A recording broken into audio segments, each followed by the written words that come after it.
Hi dear students, welcome back to Intelligence Career Institute. Myself Dr. Intikhab Haider. Today I am going to discuss about the respiration in plant. है ना, बहुत ही बेहतरीन topic है, बहुत ही खूबसूरत topic है। 3 reactions हम लोग पढ़ेंगे, एक ग्लाइकोलिसिस पढ़ेंगे, एक क्रेब साइकिल पढ़ेंगे, तीसरी ETS पढ़ेंगे। हमारा चैप्टर ख़त्म है ना, टाटा बाय बाय हो जाएगा। चलिए शुरू करते हैं इसी के साथ। बहुत फास्ट ज्वाइन करिए बच्चों। अभी तक कहाँ हैं? कोई बच्चा आ ही नहीं रहा। टॉपिक है, बहुत ही खूबसूरत टॉपिक है। अच्छा, आ रहे हैं सब लोग। एजाजुल हक आ जाइए, सुमैया भी मौजूद हैं। बहुत ही बढ़िया टॉपिक है बेटा, बहुत ही कंसेप्चुअल है। क्वेश्चंस बहुत आते हैं, बेहिसाब चीज़ें पूछी जाती हैं इससे, और लोग फिर भी नहीं कर पाते हैं। तो इन सब चीज़ों का ध्यान रखते हुए हम लोग इस चैप्टर को पढ़ेंगे, और मेरे ख्याल से आज जल्दी हम लोग कवर कर लेंगे, है ना। तो फटाफट आ जाओ, तो शुरू करें। फट से आओ, झट से शुरू करें, है ना। नहीं समझे? कैसे आना है बच्चों? फट से आओ और झट से शुरू करें। अच्छा, सारे बच्चे यहीं आ चुके हैं। चलिए, अच्छा है कि आप लोग यहीं हैं। Shazia, Mayank Chaurasia, good evening to all, good evening. तो क्या कह रहे हैं, शुरू कर दें? सादिया, मयंक, अदील अहमद, पीयूष मंडाल। सर फोटोसिंथेसिस का DPP नहीं दिया। दिया है बेटा, दिया है। चलिए, हमारे ख्याल से सब लोग आ चुके हैं, तो शुरू करते हैं इसी के साथ। कुछ इंट्रोडक्शंस देना रहता है। यहाँ पे देखिए डॉक्टर हैदर सर मौजूद हैं, देख ही रहे हैं आप लोग, है ना। अब यहाँ पे देखिए आप लोग ज्वाइन ज़रूर करिए, हमारा टेलीग्राम चैनल ज्वाइन करिए। आप जो है एंजॉय करिए, सारे के सारे DPPs आपको यहीं मिलेंगे, ठीक है ना। नीट 2021 तक बेटा जो चीज़ें आपको आपके सिलेक्शंस में हेल्प करेंगी वो हम प्रोवाइड करेंगे। तो आप जो है ज़रूर जुड़िए यहाँ, ठीक है ना। इसके बाद हमारा सबसे मेन आप ही लोगों के सपोर्ट की वजह से आज हम लोग जो है धीरे धीरे ऊंचाइयों को छू रहे हैं। तो इसको ज़रूर सब्सक्राइब करें और अपने आसपास जो दोस्त हैं उनसे भी ज़रूर करवाएं। अब उसके बाद जो है ये मैदान बैच की कल एक क्लास हो चुकी है, आज दूसरी क्लास थी। मैदान बैच की आज सेकंड क्लास हो चुकी है बेटा जो है। तो जो बच्चे अभी तक नहीं ज्वाइन किए हैं वो ज्वाइन करें और इन्जॉय करें। पूरे साल जो है सिर्फ और सिर्फ जो है कितने बच्चों 3499 में जो है आप पूरे साल पढ़ सकते हैं। हर बच्चा डॉक्टर बनेगा, हर गरीब का बच्चा डॉक्टर बनेगा, ठीक है ना।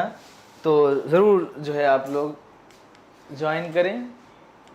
अब इसी के साथ शुरू करते हैं। लाइटिंग बता दी, लाइटिंग मुझे लग रही है बहुत ज़्यादा है। ननिल, इसको सही करिए। लाइटिंग कैसी है? क्या गला है सर। ठीक, आज एक सॉन्ग सुनाएंगे लास्ट में, कोई जाएगा नहीं। ठीक, एक सॉन्ग सुनाएंगे लास्ट में, कोई जाएगा नहीं।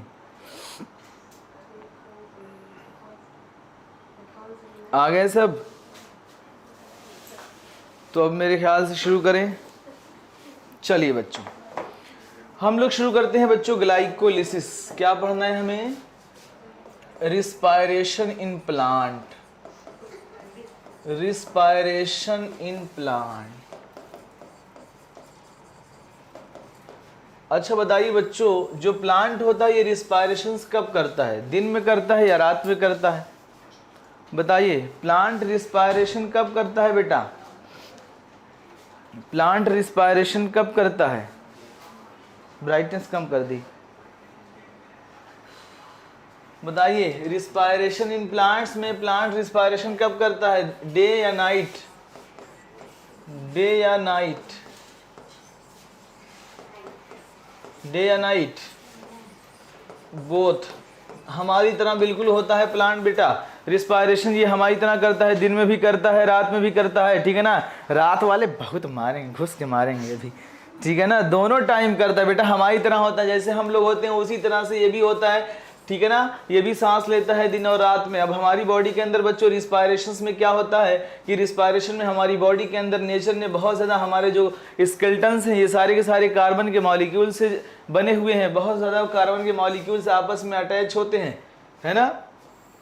अब इस पे क्या होता है बच्चों, ऑक्सीजन की प्रेजेंस में, अगर ऑक्सीजन की प्रेजेंस में यानी हम लोग कहेंगे ऑक्सीडेशन रिएक्शन होती है। रिस्पायरेशन क्या है, ऑक्सीडेशन रिएक्शन है। ऑक्सीजन की प्रेजेंस में ये कार्बन के बड़े बड़े मॉलिक्यूल्स कन्वर्ट हो जाते हैं बच्चों CO2 के फॉर्म में, और इसी CO2 को रिमूव करने के लिए नेचर ने हमारी बॉडी के अंदर बहुत ही ज़बरदस्त पाथवे बनाया है। हमने रिस्पायरेशन में आपको पढ़ाया था कि बहुत ही ज़बरदस्त जो है पाथवे बनाया है इस CO2 को रिमूव करने के लिए। तो यहाँ पे क्या हुआ, बड़े बड़े कार्बन के मॉलिक्यूल्स बड़े बड़े मॉलिक्यूल्स छोटे छोटे मॉलिक्यूल्स में कन्वर्ट हो रहे हैं। तो मैं कहूँगा पहली बात कि रिस्पायरेशन जो होती है वो ऑक्सीडेशन की प्रोसेस है। सेकेंड थिंग बच्चों, ये क्या है, बड़े बड़े मॉलिक्यूल्स कट रहे हैं, तो मैं कहूँगा ये कैटाबोलिक प्रोसेस है। क्या कहूँगा मैं, कैटाबोलिक। जबकि जो फोटोसिंथेसिस थी वो क्या थी, एनाबोलिक प्रोसेस थी, वहाँ पे सिंथेसिस हो रही थी। सेकेंड थिंग यहाँ पे बच्चों कैटाबोलिक प्रोसेस है, यानी बड़े बड़े मॉलिक्यूल्स कट रहे हैं। दूसरी चीज वहां पे हमने बताया था आपको, यहाँ पे एनर्जी बनेगी, क्या होगी, एनर्जी की सिंथेसिस होगी, यानी एटीपी बनेगी बेटा। जबकि वहां पे क्या था, एनर्जी रिलीज हो रही थी। तो मैं यहाँ कहूंगा कौन सी रिएक्शन है, एक्सोथर्मिक रिएक्शन है ये। क्या है, जबकि फोटोसिंथेसिस के लिए, फोटोसिंथेसिस क्या थी, इंडरगोनिक या इंडोथर्मिक रिएक्शन थी। ठीक, तो रिस्पायरेशन क्या है, कैटाबोलिक प्रोसेस है, एनर्जी की सिंथेसिस होती है, और एक्सोथर्मिक प्रोसेस है। ठीक है ना, बड़े बड़े मॉलिक्यूल्स क्या होते हैं बच्चों, कटते हैं। अब इसी रिस्पायरेशन में कौन कौन से मॉलिक्यूल्स यूज हो सकते हैं, तो हम लोग पढ़ते हैं रिस्पायरेटरी सबस्ट्रेट। तो रिस्पायरेटरी सबस्ट्रेट क्या क्या हो सकते हैं बाबू, रिस्पायरेटरी सबस्ट्रेट, अगर हम रिस्पायरेटरी सबस्ट्रेट की बात करें तो रिस्पायरेटरी सबस्ट्रेट क्या क्या हो सकते हैं, ग्लूकोज के मॉलिक्यूल्स हो सकते हैं बच्चों, ठीक, प्रोटीन के मॉलिक्यूल्स हो सकते हैं, कार्बोहाइड्रेट हो सकते हैं, है ना, ये सब क्या है, रिस्पायरेटरी सबस्ट्रेट की तरह यूज हो सकते हैं। ग्लूकोज भी, प्रोटीन भी बच्चों, और कार्बोहाइड्रेट ही ग्लूकोज में आ जाएगा, हम लोग फैट कहें, फैट के मॉलिक्यूल्स, यानी ये सब क्या है, रिस्पायरेटरी सबस्ट्रेट की तरह बच्चों यूज होंगे। यानी कोई भी किसी भी एनर्जी के फॉर्म में जो है ये यूज हो सकता है। ग्लूकोज की जगह मैं कहूँ तो सुक्रोज को भी हम लोग यूज कर सकते हैं बेटा, ठीक है ना। तो यानी ये सब जो है क्या होंगे, रिस्पायरेटरी सबस्ट्रेट, यानी आपको एनर्जी प्रोवाइड कर सकते हैं by the breakdown of this molecules. अब क्या होगा, कौन कौन से नॉन सबस्ट्रेटरी पाथवे हैं, नॉन रिस्पायरेटरी सबस्ट्रेट हैं, रिस्पायरेटरी सबस्ट्रेट की तरह जो नहीं यूज होते हैं बच्चों। अब इसमें आप याद रखिएगा, विटामिन को हम लोग नहीं यूज कर सकते, विटामिन को हम नहीं यूज कर सकते बाबू।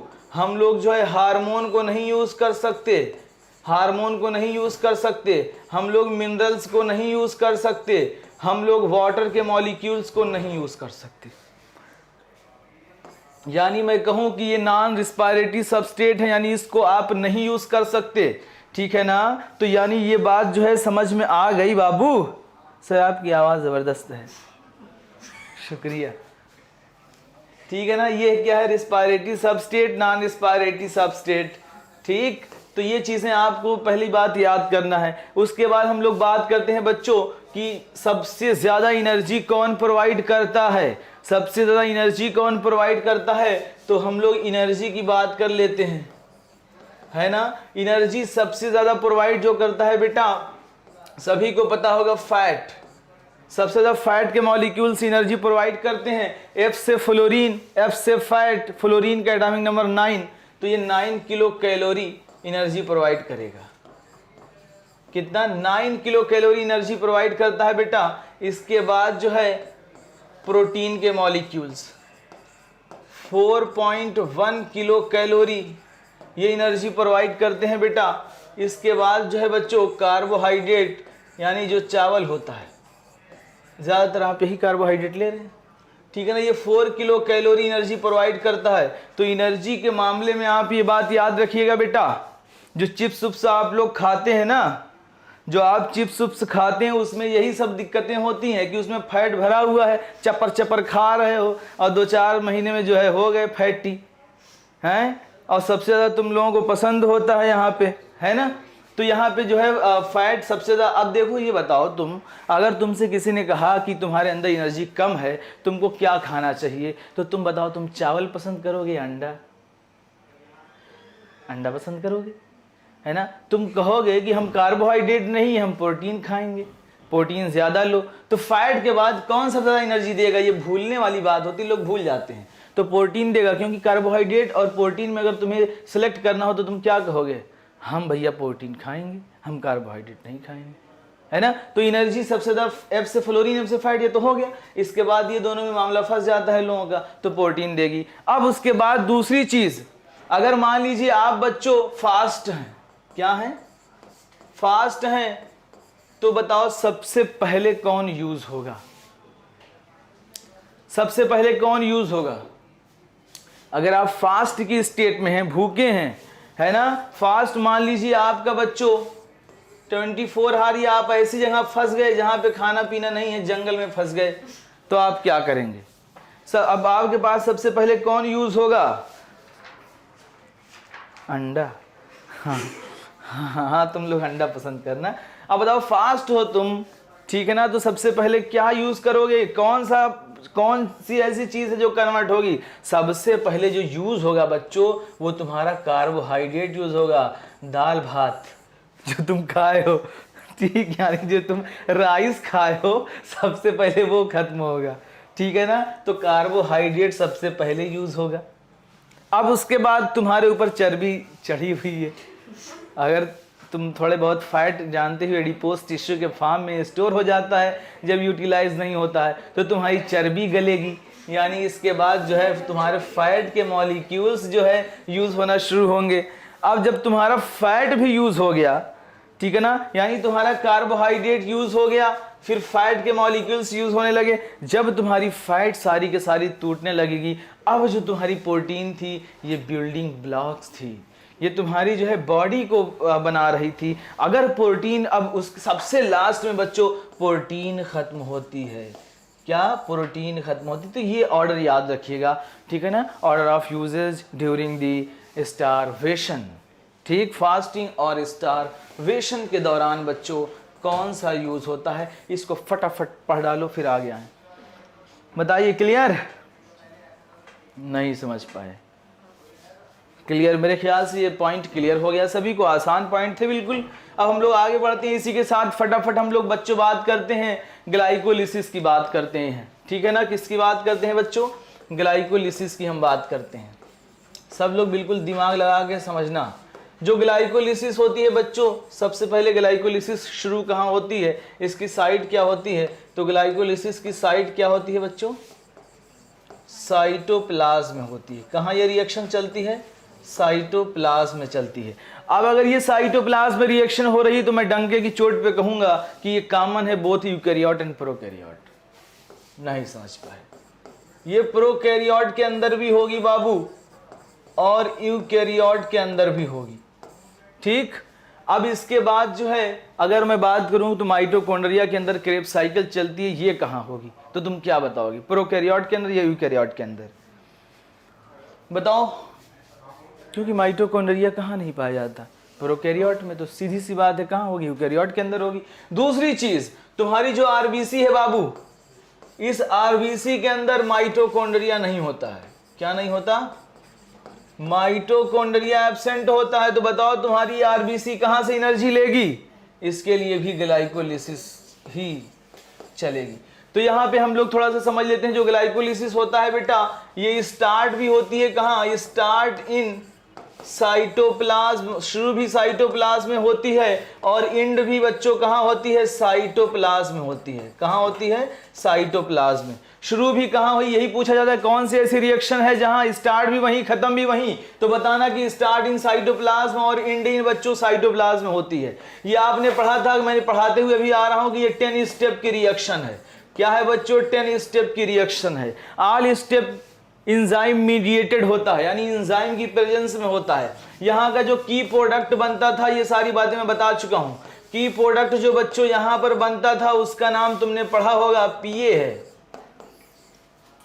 कौन पीए है, नहीं समझे, अमन शाहिद पीए है। पायरुविक एसिड बनता है बाबू, वो वाला पीए नहीं है। क्या बनता है, की प्रोडक्ट, पायरुविक एसिड बनता है, ठीक है ना। ये जनरल पॉइंट है जो मैं आपको बता रहा हूं। इसको हम लोग बोलते हैं also known as EMP pathway बाबू, ईएमपी पाथवे कहते हैं इसको, क्योंकि इसको किसने दिया था? इम्बडेन मेयरहॉफ एंड पैरानस साहब ने। इम्बडेन मेयरहॉफ पैरानस ने दिया था, ठीक है ना। इस वजह से इसको हम लोग बोलते हैं ग्लाइकोलिसिस आल्सो नोन एज क्या? EMP pathway. अगली चीज समझिए, इसमें क्या होता है बच्चों? पार्शियल ब्रेकडाउन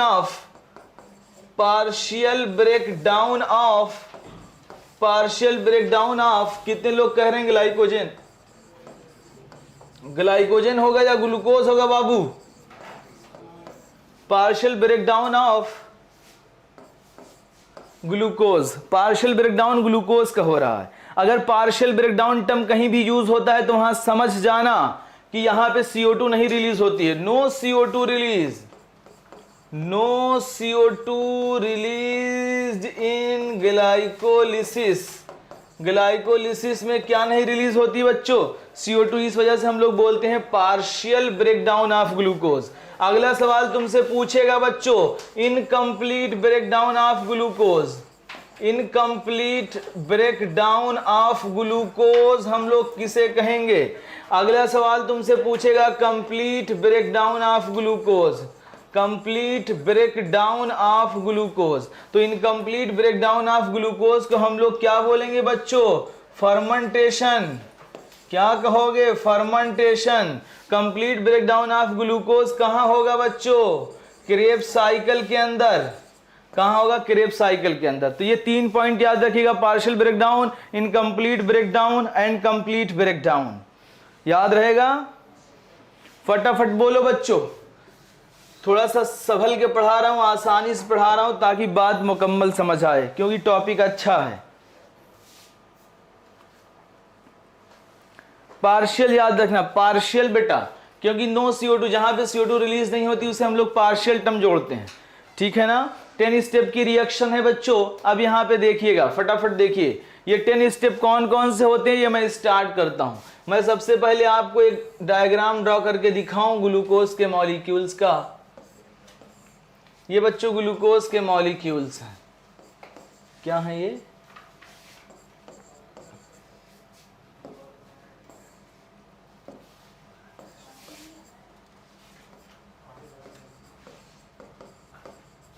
ठीक, ये 1 कार्बन, 2 कार्बन, 3 कार्बन बच्चों, 4 कार्बन, 5 कार्बन और 6 कार्बन, ठीक है ना। ये ग्लूकोज के मॉलिक्यूल हैं। ये क्या है बच्चों? ग्लूकोज, ठीक। और ये ग्लूकोज का कन्वर्जन हमने पढ़ा था कि कार्बन के मॉलिक्यूल्स कन्वर्ट हो रहे हैं बच्चों CO2 के फॉर्म में, है ना।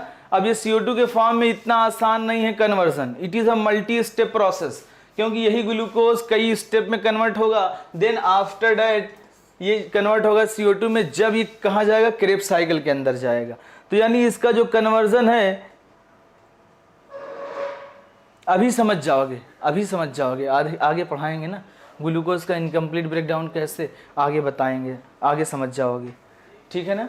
अब यहाँ पे क्या हुआ बच्चों? पहला स्टेप जो होता है, पहला स्टेप समझिए, यहाँ पे पहला स्टेप क्या होता है? पहला स्टेप जो ग्लूकोज के मॉलिक्यूल्स हैं, इसमें बच्चों फास्फोराइलेशन होता है। क्या होता है? फास्फोराइलेशन। अब ये फास्फोराइलेशन जो हो रहा है, ये फास्फेट आया कहाँ से? सवाल उठता है कि फास्फेट आया कहाँ से। अब ये फास्फेट के मॉलिक्यूल्स बच्चों आएंगे ATP से। ये कहाँ से आएंगे? ATP से आएंगे। और ATP को तोड़ना इतना आसान नहीं है, इसको तोड़ने के लिए भी तुम्हें एनर्जी चाहिए। तो ये कन्वर्ट होगा ADP प्लस इनऑर्गेनिक फॉस्फेट। अब ये फॉस्फेट जो आया, ये 6 पोजीशन पे, कहाँ? 6 पोजीशन पे आके फॉस्फेट के मॉलिक्यूल्स जुड़ते हैं, तो हम लोग बोलते हैं बनता है ग्लूकोज से ग्लूकोज 6 फॉस्फेट।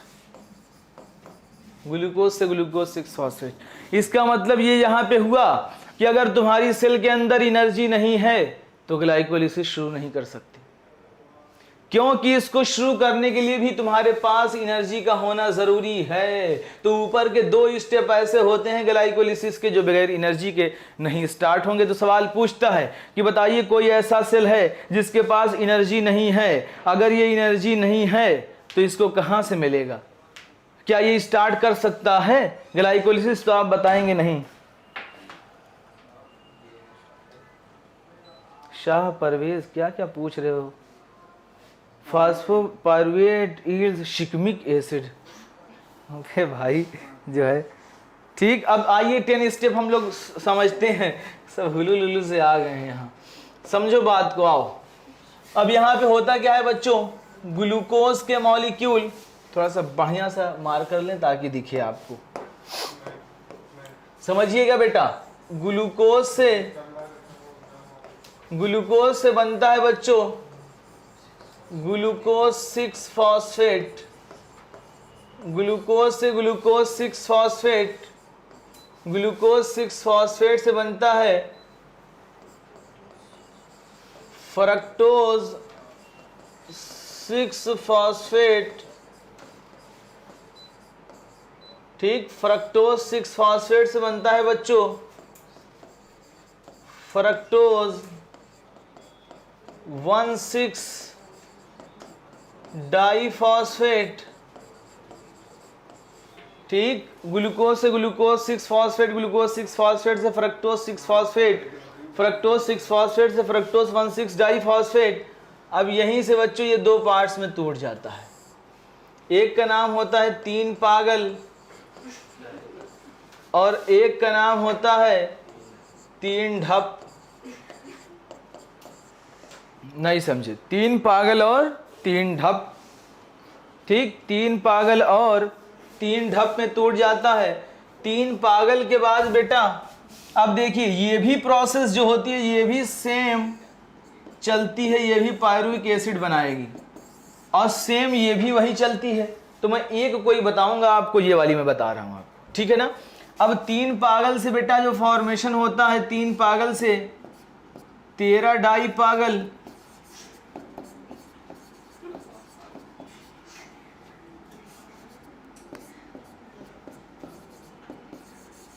तीन पागल 13 डाई पागल 13 डाई पीजिए।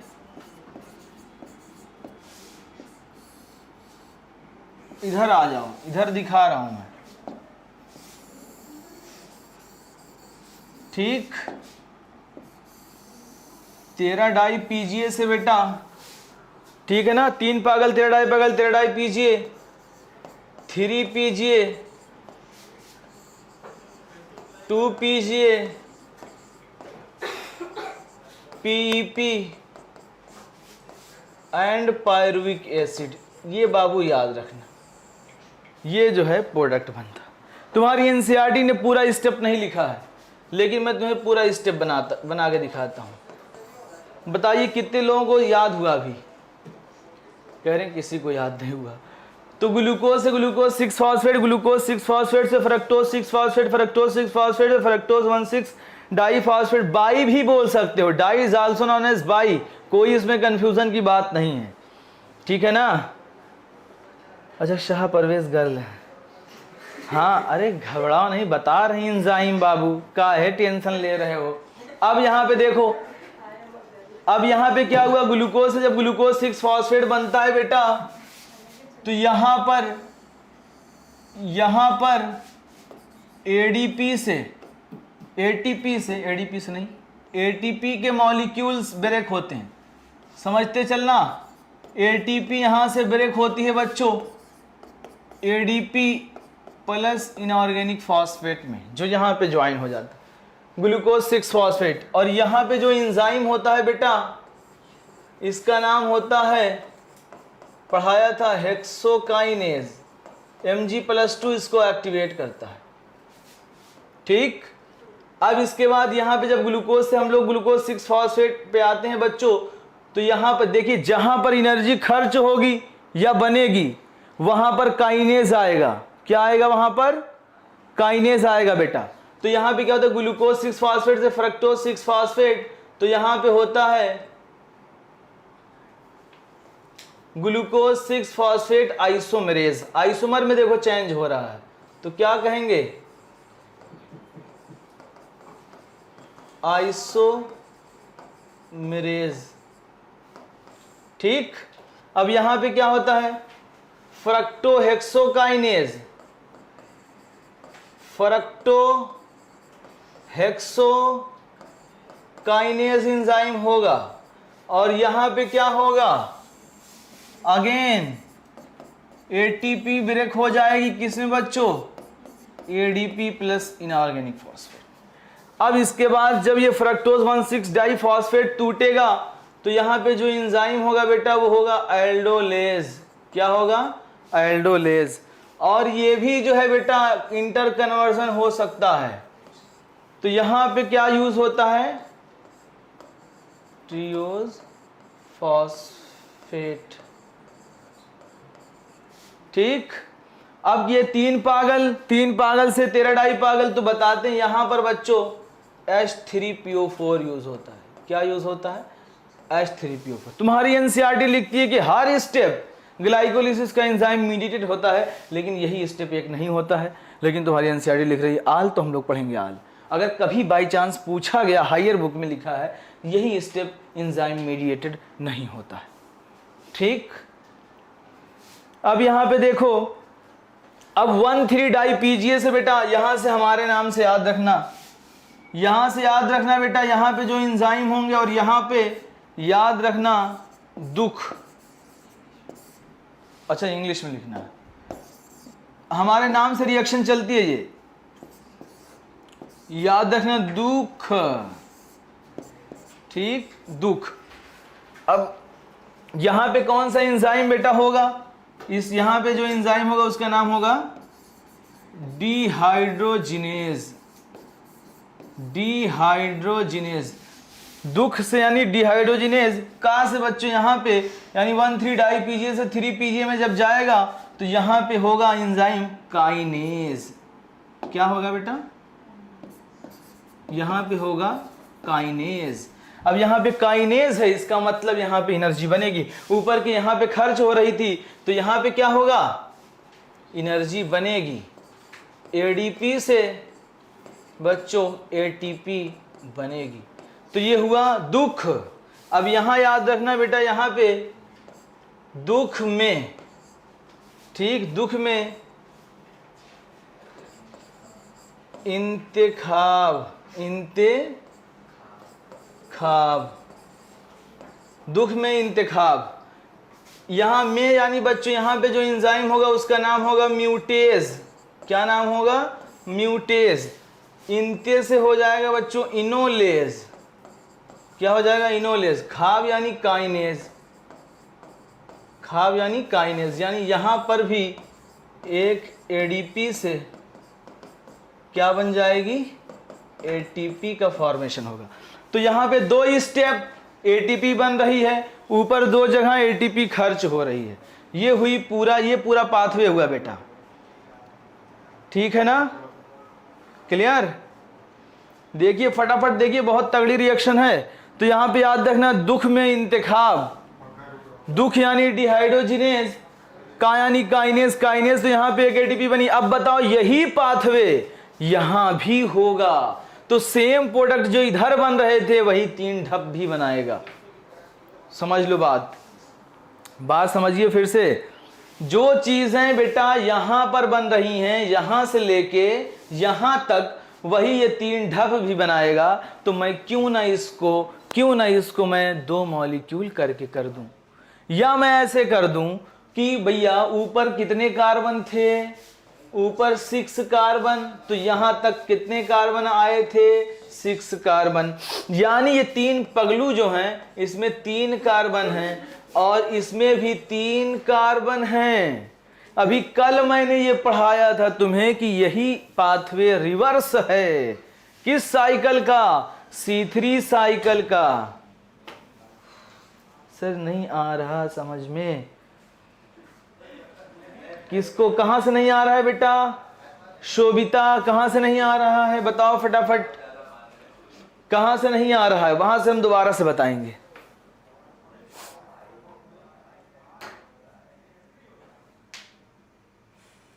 किधर से समझ में नहीं आ रहा ये बताओ, पूरा ही नहीं आया या कोई स्टेप ऐसा है जो नहीं समझ में आया।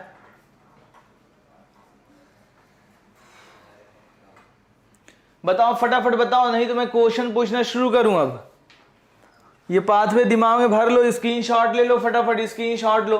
यानी ये जो पाथवे है बेटा, ये पाथवे 3 पागल से इतने मॉलिक्यूल्स बनते हैं, वही ये भी पाथवे शो करेगा, 3 ढप के मॉलिक्यूल्स भी।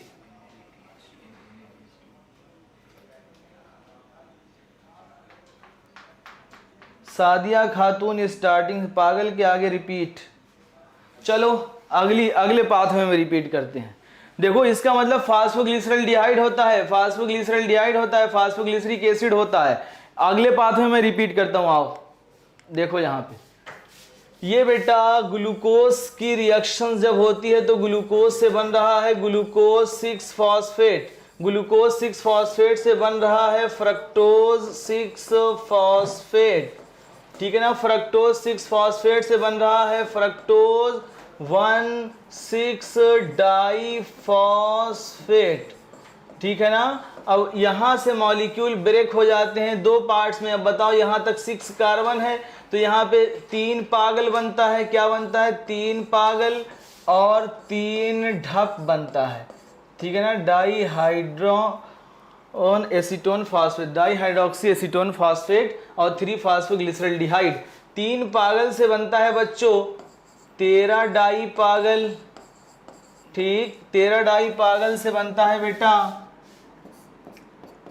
13 डाई पीजीए, 13 डाई पीजीए से बनता है बेटा 3 पीजीए, 3 पीजीए से बनता है बेटा 2 पीजीए, 2 पीजीए से बनता है फास्फोइनॉल पायरुवेट, फास्फोइनॉल पायरुवेट से बनता है पायरुविक एसिड। ये हो गया की प्रोडक्ट। अब इसी पाथवे में यही सेम, ये जो 3 ढप बना बेटा, ये सेम पाथवे यही फॉलो करेगा, यही फॉलो करेगा और ये बनाएगा पायरुविक एसिड। तो मैं कहूंगा कि 2 मोल पायरुविक एसिड बने, 2 मोल पायरुविक एसिड बने। और सेम अब इसी में हमको पढ़ना है एंजाइम, क्या पढ़ना है, एंजाइम पढ़ना है, कौन कौन से एंजाइम खर्च हुए, ठीक है ना। डाईहाइड्रोक्सी एसीटोन फॉस्फेट ढप का फुल फॉर्म है, ठीक बेटा। देखिए रटना पड़ेगा, इसमें हैदर सर कुछ नहीं करा सकते, थोड़ा सा करा सकते हैं कि निमोनिक्स बता सकते हैं कि याद हो जाए, ठीक है ना। तो ये पाथवे होता है। अब इसमें कौन कौन से एंजाइम खर्च होते हैं ये सवाल पूछेगा तुमसे। अब मैं सवाल पूछता हूं बेटा, बताइए energy utilized, energy utilization step बताइए, energy utilization step, energy utilization step कौन कौन सा था बेटा। एक ग्लूकोज से हम लोग बना रहे थे ग्लूकोज 6 फॉस्फेट, तो यहाँ पे कितने एटीपी खर्च हुई बच्चों, निगेटिव में 1 एटीपी जाएगी हमारी, 1 एटीपी खर्च हुई। दूसरा पाथवे कौन सा था, फ्रक्टोज, ग्लूकोज से glucose 6 phosphate, glucose 6 fructose 6 phosphate, fructose 6 phosphate से क्या बना था, फ्रक्टोज 1,6 फॉस्फेट बना। यहां पर हमारी 1 एटीपी खर्च हो गई। तो बताइए कितने एटीपी खर्च हुए टोटल, बताओ बेटा। 2 एटीपी यूटिलाइज हुई हमारी ऊपर के स्टेप में, पहला पॉइंट। ये वाला पॉइंट क्लियर सभी को, ये वाला क्लियर।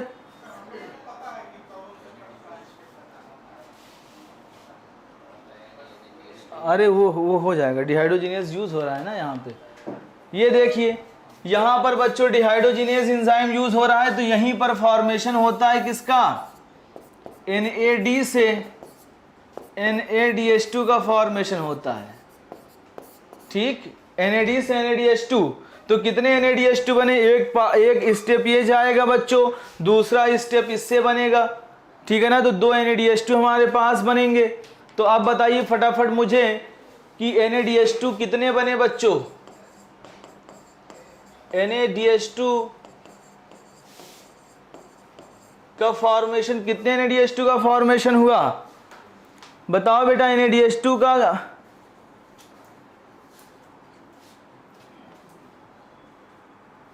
बताओ बेटा फटाफट, बताओ कितने NADH2 का फॉर्मेशन हुआ? 2 NADH2, 2 NADH2 का फॉर्मेशन हुआ, ठीक है ना। अब बताइए अगला pathway, energy formation step, energy formation step, energy बताइए कहाँ कहाँ बनी? बताओ बेटा फटाफट, कोई स्टेप बताओ, दोनों से साथ बोलो। मुंह उठाए बैठे हो, बताइए, बताओ बताओ। 1 3 बोलो यार। डाई पागल से क्या बना था? 3 PGA, है ना। तो यहां पर एक बनी बेटा, दूसरी यहां पे एक ATP बनी,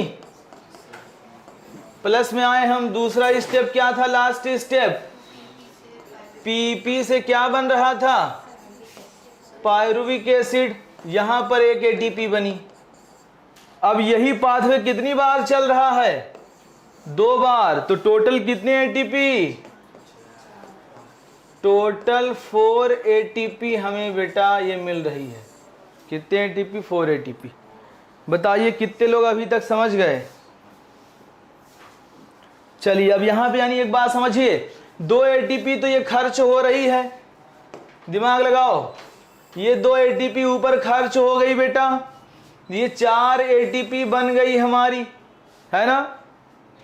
अब बताओ एक NADH2 कितने ATP देता है? एक NADH2 3 ATP देता है, तो बने कितने थे? 2। कितने ATP हो जाएगी? 6 ATP। तो अब जोड़ लिया जाए सारी ATP, कितना फायदा हुआ कितना घाटा हुआ? चलिए फटाफट जोड़ते हैं हम लोग। आइए, 2 ATP यूटिलाइज, है ना, 4 ATP फॉर्म, है ना, 2 NADH2 कितनी ATP देगा बेटा? 6 ATP। तो बताओ टोटल टोटल ATP कितनी हुई? 6 + 4 कितनी हो जाएगी बेटा? 10, है ना। टोटल ATP फॉर्मेशन अगर पूछेगी, टोटल ATP फॉर्मेशन अगर पूछेगी, टोटल ATP फॉर्मेशन हुआ तो कितना बताएंगे? 10। अगर सवाल पूछेगी net ATP formation, net ATP formation, तो आप बताएंगे 10 में से 2 घटा देंगे, ये जो 2 यूज हुई है क्या हो जाएगी बच्चों? 8 ATP। बताओ कितने लोग अभी नहीं समझ पाए? कितने लोग नहीं समझ पाए? कितने लोग बताइए बेटा फटाफट बताइए। कोई बोल नहीं रहा है, मतलब समझ नहीं आ रहा है किसी को।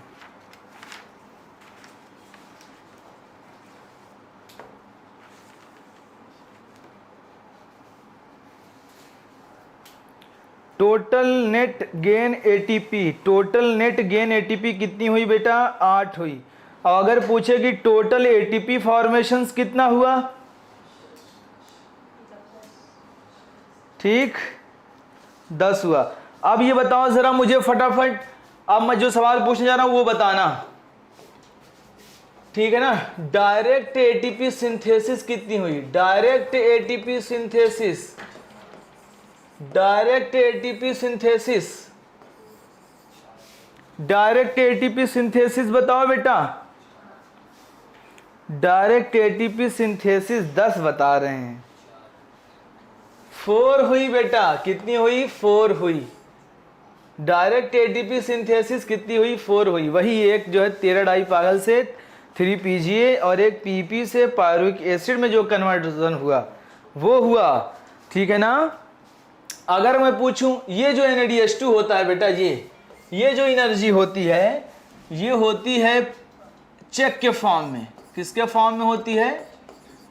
चेक के फॉर्म में होती है। और ये वाली जो ATP है ये कैश के फॉर्म में होती है। किसके फॉर्म में होती है? कैश के फॉर्म में। क्योंकि ये NADH2 जाके जब यूज होगा कहां, क्रेब्स माइटोकॉन्ड्रिया के अंदर, समझना। ये NADH2 तब ATP देता है हमें जब बच्चों ये जाके यूज होगा किसके अंदर, माइटोकॉन्ड्रिया के अंदर, यानी ETS में, तब जाके ये 3 ATP देगा। बस इसमें बनता है, इस वजह से हम लोग लिख देते हैं। समझ गए बात? बताइए बताइए फटाफट। चलिए अब अगर इसको हम हटा दें, ठीक है ना। अब अगर मैं तुमसे पूछूं कि बताओ ATP gain in glycolysis, ATP gain in glycolysis, ATP gain in glycolysis, अब आप बताएंगे बेटा 2, क्योंकि 4 बनी थी, 2 ऊपर खर्च हो गई थी तो बची 2। तो सवाल कैसे पूछता है ये देखना होता है ना। सवाल कैसे पूछता है ये देखना होता है। चलिए बढ़ा रहा हूं मैं अब स्पीड, ठीक है ना। अब ये बच्चों पायरुविक एसिड का फॉर्मेशन हुआ, यानी ग्लाइकोलिसिस के अंदर हम लोग देखें तो ये हमारा बच्चों साइटोप्लाज्म है और ये माइटोकॉन्ड्रिया डबल वॉल्ड स्ट्रक्चर है, ये यहाँ पे बैठी हुई है, ये है इसका न्यूक्लियस, ठीक है ना। ये साइटोप्लाज्म के अंदर रिएक्शंस चल रही थी। इस साइटोप्लाज्म के अंदर कौन सी रिएक्शन चल रही थी बेटा, ग्लाइकोलिसिस चल रही थी। यानी आप जो भी कुछ खाएंगे बेटा वो कन्वर्ट होगा ग्लूकोज में, और जब वो कन्वर्ट होगा ग्लूकोज में तो वो कन्वर्ट हो जाएगा किसमें, पायरुविक एसिड में कन्वर्ट होगा। अब ये पायरुविक एसिड के कितने मॉलिक्यूल्स बनते थे बेटा, 2 मॉलिक्यूल्स बनते थे। अब ये पायरुविक एसिड के पास 3 ऑप्शन, जब ग्लाइकोलिसिस हुई, ग्लाइकोलिसिस साइटोप्लाज्म में चली बच्चों, अब इसके पास 3 ऑप्शन, या तो ये झमाक से माइटोकॉन्ड्रिया में कूद जाए, लेकिन ये भी सोचता है कि जब ठीक ठाक ऑक्सीजन मिलेगी पायरुविक एसिड को, अगर पायरुविक एसिड को ठीक ठाक ऑक्सीजन मिली तो ये झमाक से माइटोकॉन्ड्रिया में कूदेगा, क्रेब्स साइकिल स्टार्ट करेगा। लेकिन इसी पायरुविक एसिड को अगर ठीक ठाक ऑक्सीजन ना मिली तो ये साइटोप्लाज्म में ही रह के बेटा, साइटोप्लाज्म में ही रह के फर्मेंटेशन करेगा। नहीं समझ पाए, ये साइटोप्लाज्म में ही रह के क्या करेगा, फर्मेंटेशन करेगा। अगर इसको ठीक ठाक ऑक्सीजन नहीं मिली तो ये कहां रह के, तो ये फर्मेंटेशन की प्रोसेस में कभी बच्चों अल्कोहल बनता है, ठीक, और हमारी मसल्स के अंदर हो रहा है तो लैक्टिक एसिड का फॉर्मेशन होगा। किसका, लैक्टिक एसिड का फॉर्मेशन होगा। अगर ये देखिए पायरुविक एसिड कहां बना, साइटोप्लाज्म के अंदर बना, और अगर ठीक ठाक ऑक्सीजन मिली तो ये झमाक से माइटोकॉन्ड्रिया में कूदा, क्रेब्स साइकिल स्टार्ट।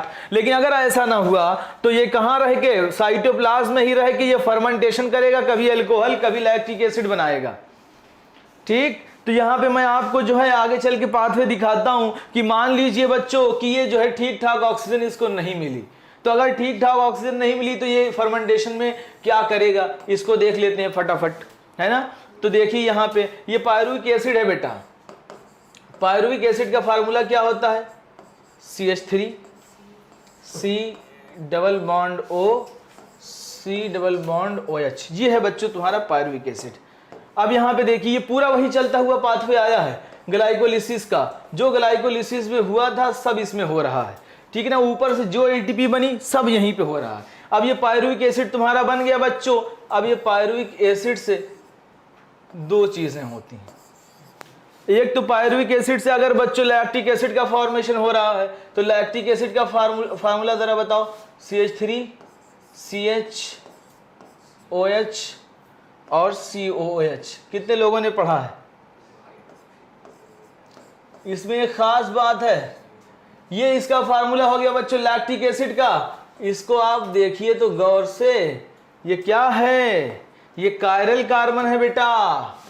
ये क्या है, ये कायरल कार्बन है, यहां पे कायरलिटी आपको दिख रही होगी, है ना। अब बताओ यहां पे देखिए, यहां पे ऑक्सीजन मैंने वहां पे इंसर्ट कर दिया, क्या, हाइड्रोजन के मॉलिक्यूल का एडिशन किया। अगर एडिशन ऑफ हाइड्रोजन करते हैं तो हम लोग प्रोसेस को क्या कहते हैं, addition of hydrogen process is called reduction. क्या करोगे, रिडक्शन। तो यहां पे जो एंजाइम होता है लैक्टिक एसिड यानी लैक्टेट डिहाइड्रोजिनेज यूज होगा। क्या यूज होगा, लैक्टेट डिहाइड्रोजिनेज यूज होगा बेटा, ठीक है ना। रिडक्शन कर रहे हैं हम लोग, addition of hydrogen is called reduction. अब इसी से बच्चों अगर अल्कोहल बना रहे तो अल्कोहल का फार्मूला बताओ, CH3 CH2OH, ये मैंने बना दिया बच्चों अल्कोहल। अब बताओ तुम अगर इससे पायरुविक एसिड से अल्कोहल बनाना है तो तुमने तो एक तो एडिशन किया यहाँ पे hydrogen, addition of hydrogen, removal of oxygen is called oxidation. तो यहाँ पे अब तुमने CO2 भी निकाल दी। देखो ये CO2 के मॉलिक्यूल्स यहाँ से निकाला तुमने, तो यहाँ पे जाके ये फार्मूला बना। यहाँ पे कार्बन देखो, यहाँ पे कार्बन में चेंज नहीं हो रहा, 1 carbon 2 carbon 3 carbon, 1 carbon 2 carbon 3 carbon, लेकिन यहाँ पे 1 कार्बन 2 कार्बन यानी प्लस में CO2 रिमूव हुई। ठीक, तो यहाँ पे CO2 निकली। अब देखिए 3 कार्बन हुआ, तो यहाँ पे जो एंजाइम का नाम होगा वो 2 तरीके से होगा, एक तो प्रोडक्ट के नाम पे होगा, एक तो नाम पे होगा एसिड के। तो बताओ क्या बना, अल्कोहल का तुमने क्या किया, अल्कोहल में हाइड्रोजन जुड़ा, तो क्या बोलोगे, अल्कोहलिक डिहाइड्रोजिनेज एंजाइम क्या होगा, अल्कोहलिक डिहाइड्रोजिनेज यूज होगा यहाँ पे। अब तुमने एसिड, इससे क्या निकाला, पायरुविक एसिड से CO2, तो यहां पे बोलेंगे pyruvic decarboxylase, removal of CO2 is called decarboxylation. तो बताओ डिकार्बोक्सिलेशन पायरुविक एसिड या pyruvic acid decarboxylase enzyme use होगा, डिकार्बोक्सिलेज। क्लियर, बताओ फटाफट। ठीक, यहां पे देखो 2 नाम अब किसके किसी बेसिस पड़ा, यहां पे आप काउंट कर लीजिए, बिल्कुल एकदम परफेक्ट है। अब इसी के कन्वर्जन में ना बाबू, इसी के कन्वर्जन में जो तुम्हारा NADH2 बना था, ये NADH2 यूटिलाइज हो जाता है। जो NADH2 वहां बना था वो यहां पे क्या हो रहा है, यूटिलाइज हो जा रहा है। तो तुमसे पूछेगा कि ये फर्मेंटेशन प्रोसेस बोलते हैं, इसको क्या बोलते हैं, फर्मेंटेशन। अब तुम बताओ मुझे कि ग्लाइकोलिसिस में ऊपर कितने ATP खर्च हुए थे बच्चों, आपने पढ़ा 2 ATP यूज हो गए थे, है ना। अब बताओ कितने बने थे, 4 ATP बने थे। ये जो तुम्हारा NADH2 यहाँ कितना बना था, 2 NADH2 बना था, है ना, और यहीं पे 2 यूज हो गया, तो ये तो लिख दो 2 NADH2 क्या हो गए, ये यूज हो गए, तो ये दोनों कट के क्या हो गए, 0। अब इसको माइनस कर लो, कितना आएगा, 2 ATP। तो याद रखना फर्मेंटेशन में कितना ATP का गेन होता है बाबू, 2 ATP का ही गेन होता है, याद रहेगा। बताओ, ये बेटा बहुत जबरदस्त बताया तुम लोगों को, छोटी छोटी बातें चिपकाते चलो, जल्दी बताओ। क्लियर, ये बैक्टीरिया के अंदर भी ये रिएक्शंस होती है और हमारी मसल्स के अंदर होती है, तो हम लोगों को थकावट फील होती है ना। कितने लोग क्लियर, फटाफट बताओ मुझे, आगे बढ़ूं मैं, स्पीड बढ़ाना पड़ेगा, टाइम कितना हो रहा है, 48 हो रहा है, आगे बढ़ें। चलिए, अब इसी के साथ बेटा हम लोगों को क्या पढ़ना, अब इसी में क्या होता है कि जब ये अल्कोहल बनाता है, बताओ ईस्ट, आप ईस्ट का नाम सुना होगा आपने, यही ईस्ट क्या बनाती है, अल्कोहल, है ना, अल्कोहलिक फर्मेंटेशन में यूज होती है। तो ईस्ट क्या करती है, जब बार बार अपना मल्टीप्लिकेशन करेगी तो ये क्या करती है, कंसंट्रेशन इंक्रीज करती है बेटा। कंसंट्रेशन बढ़ाते जब कंसंट्रेशन 13% पहुंचता है तो ये खुद मर जाती है। यानी कंसंट्रेशन इतना ज़्यादा, 13% कंसंट्रेशन जब बढ़ता जाता है 13% बेटा, तो क्या होता है कि इसकी खुद इस ईस्ट के लिए पॉइजनस हो जाता है, तो ईस्ट की खुद डेथ हो जाती है। ये लाइन एक लिखी हुई है, ठीक है ना, क्लियर। अब मैं जो है आपको समझाता हूँ क्रेब्स साइकिल। क्रेब्स साइकिल समझो। अब क्रेब्स साइकिल की अगर मैं बात करूँ बच्चों, देखते रहना बाबू, देखो दिमाग नहीं लगाओगे तो बेहोश रहोगे पूरी उम्र, दिमाग लगा लो थोड़ा सा। अब मैंने क्या कहा था बेटा, अगर ठीक ठाक ऑक्सीजन मिली तो पायरुविक एसिड झमाक से माइटोकॉन्ड्रिया में कूदेगा, क्रेब्स साइकिल स्टार्ट करेगा। तो यहाँ पे मैंने बना दिया पायरुविक एसिड, कितने मोल बने, 2 मोल, ये सबको पता 2 मोल पायरुविक एसिड। अब यही पायरुविक एसिड में कार्बन कितने बेटा, 3 कार्बन। अब यही पायरुविक एसिड कन्वर्ट हो जाता है एसिटाइल कोएंजाइम में, एसिटाइल कोएंजाइम में कन्वर्ट होता है बेटा, एसिटाइल कोएंजाइम में। अब ये एसिटाइल कोएंजाइम में जब कन्वर्ट होता है तो यहाँ पर बेटा इसके पास 2 कार्बन होते हैं, तो यहाँ से क्या रिमूव हुआ, इसका मतलब एक CO2 के मॉलिक्यूल्स रिमूव हो गए। ठीक है ना। और यहीं पर बेटा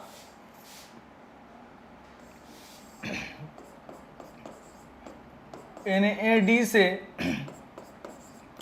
NADH2 का फॉर्मेशन होता है। तो हम लोग यहां पर बोलते हैं पायरुविक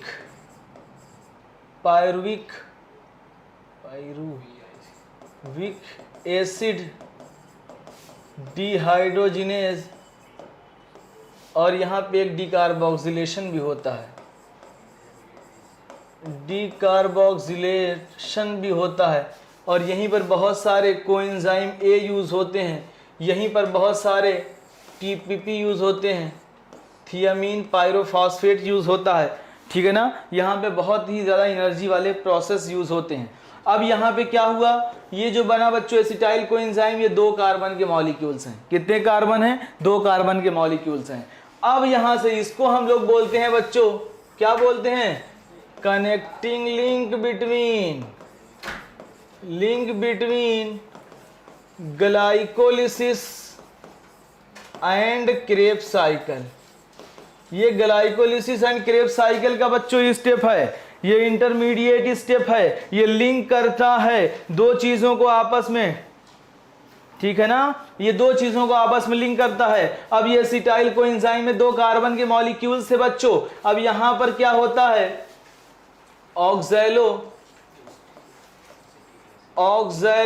एसिटिक एसिड। इसमें बच्चों कितने कार्बन होते हैं? 4 कार्बन। ये कंबाइंड होता है एसिटाइल कोएंजाइम से, तो ये फॉर्मेशन करता है बेटा सिट्रिक एसिड। किसका फॉर्मेशन करता है? सिट्रिक एसिड का फॉर्मेशन करता है। अब क्रेब्स साइकिल का बच्चों हम लोग और क्या कहते हैं? इसका दूसरा नाम क्या होता है? ये तो हैंस क्रेब्स साहब ने दिया था, इस वजह से नाम पड़ गया। उसके बाद इसका नाम और क्या होता है? Try carboxylic acid cycle. इसको ट्राई कार्बोक्सिलिक एसिड साइकिल क्यों बोलते हैं? ये कौन बताएगा? ट्राई कार्बोक्सिलिक एसिड साइकिल क्यों कहते हैं? और इसको क्या बोलते हैं हम लोग? Citric acid cycle. Citric acid cycle क्यों कहते हैं? बताइए फटाफट, क्यों ट्राई कार्बोक्सिलिक एसिड साइकिल कहते हैं, क्यों सिट्रिक एसिड साइकिल कहते हैं? फटाफट बताओ बेटा। कोई बोल रहा है कि नहीं? नहीं, कोई नहीं कह रहा है। ट्राई कार्बोक्सिलिक एसिड साइकिल कहते हैं इसको हम लोग इस वजह से कहते हैं क्योंकि शुरुआत के जो 3 प्रोडक्ट बनते हैं, इसमें क्या होता है? COH के मॉलिक्यूल्स होते हैं। 3 मतलब COH के मॉलिक्यूल, एसिड के मॉलिक्यूल्स बनते हैं। इस वजह से हम लोग बोलते हैं सिट्रिक एसिड साइकिल। इस वजह से बोलते हैं क्योंकि इसका पहला जो ये बन रहा है क्या है? सिट्रिक एसिड है। इस वजह से हम लोग क्या कहते हैं इसको? या सिट्रिक एसिड साइकिल कहते हैं। पल्लवी प्रिया, बिल्कुल सही। अब इसी सिट्रिक एसिड से बच्चों बनता है, याद रखिएगा, सिटी सेंट्रल सिस aconitic acid, city central ISO। फिर बनता है बच्चों isocitric acid, city central ISO। फिर बनता है ऑक्सैलो सक्सिनिक एसिड बनता है बेटा, सिटी सेंट्रल ISO। अल्फा यानी अल्फा कीटोग्लूटेरिक एसिड बनता है बेटा, अल्फा कीटोग्लूटेरिक एसिड, ठीक है ना। सिटी सेंट्रल ISO अल्फा से सक्सिनाइल कोएंजाइम से सक्सिनिक एसिड बनता है कि सक्सिनिक से सक्सिनाइल कोएंजाइम?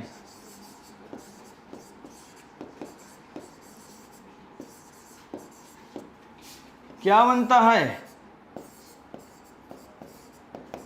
सक्सिनिक एसिड, ठीक। सिटी सेंट्रल ISO अल्फा से सुने FM फ्यूमेरिक एसिड,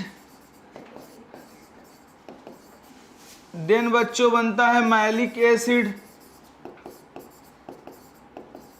रेडियो यानी ऑक्सैलो एसिटिक एसिड। ये हुआ step. City central ISO alpha से सुने FM radio, clear. Succinyl coenzyme से सक्सिनिक एसिड, ये होता है बच्चों स्टेप पूरा, क्लियर। बेटा याद रखना पड़ेगा, कैसे याद रखना है? अभी मैं सब बता दूंगा, इंजाइम उन्जाइम तुम कहोगे मैं सब बताऊंगा, तुम बिल्कुल टेंशन मत लो, ठीक है ना। इसमें देखो होता क्या है, ये याद रखना, सिटी ऐसे याद रखना, बता रहा हूं ऐसे लिख लो।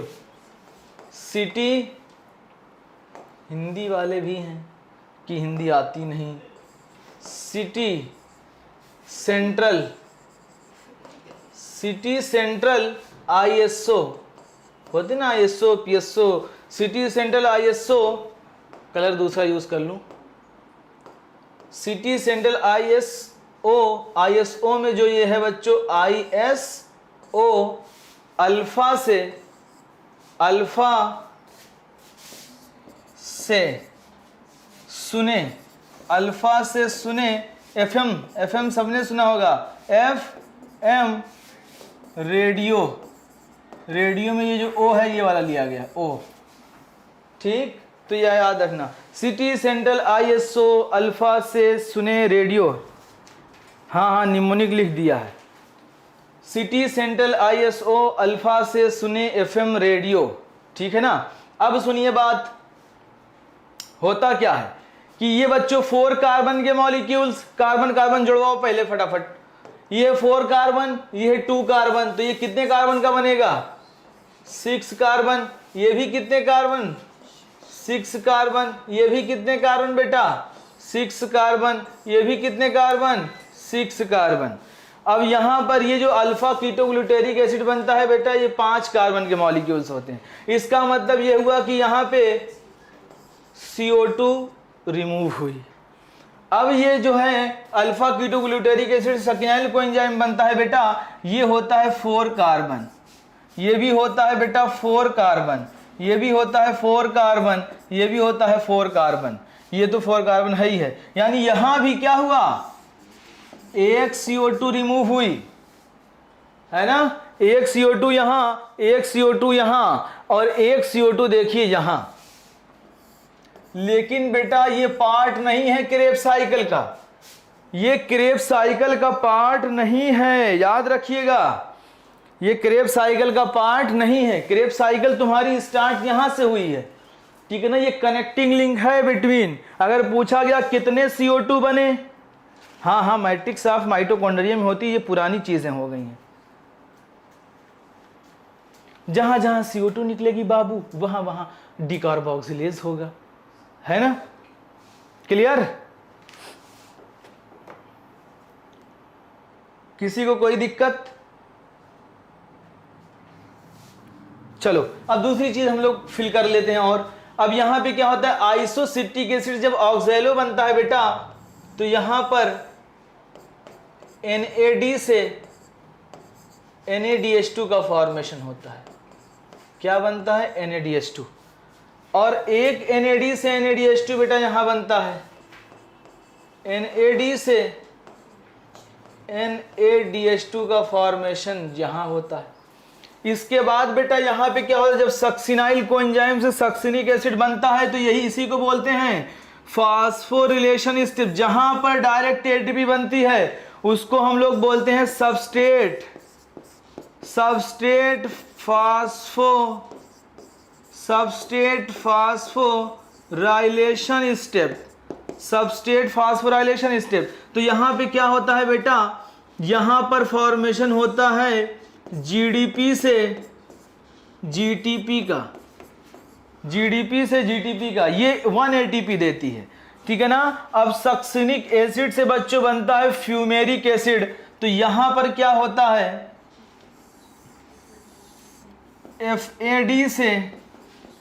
FAD से बच्चों बनता है FADH2, ठीक।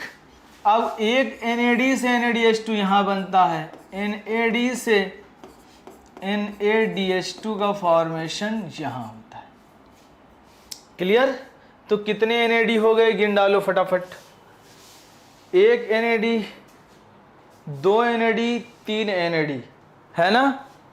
देखिए बेटा फटाफट, अब ये पूरी रिएक्शन समझ लीजिए, फिर हम लोग आगे बढ़ते हैं।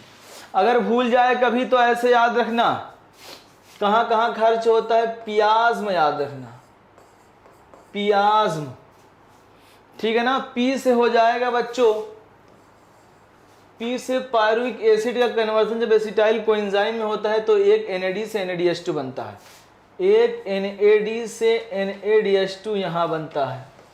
ठीक, आई से याद रखना, आइसोसिट्रिक एसिड का जब कन्वर्जन ऑक्सैलो में होता है तो एक NAD यहां बनता है। अल्फा से याद रखना, जब अल्फा कीटोग्लूटेरिक का कन्वर्जन सक्सिनाइल में होता है तो एक यहां बनता है। तो ये 3 हो गए पिया, हाँ पिया 3 ये हो गए, यहां से NAD से NADH2 बनता है। अब एस से याद रखना बच्चों, सक्सिनिक से जब हम लोग कन्वर्ट करते हैं किसमें, फ्यूमेरिक में, तो यहां पर एक क्या बनता है, FAD से FADH2। ठीक है ना। दूसरा मैलिक एसिड से जब हम लोग कन्वर्ट करते हैं से मैलिक एसिड, तो यहां बनता है NAD से NADH2। ये शॉर्ट में ट्रिक याद रखना, पियाज्म याद रहेगा।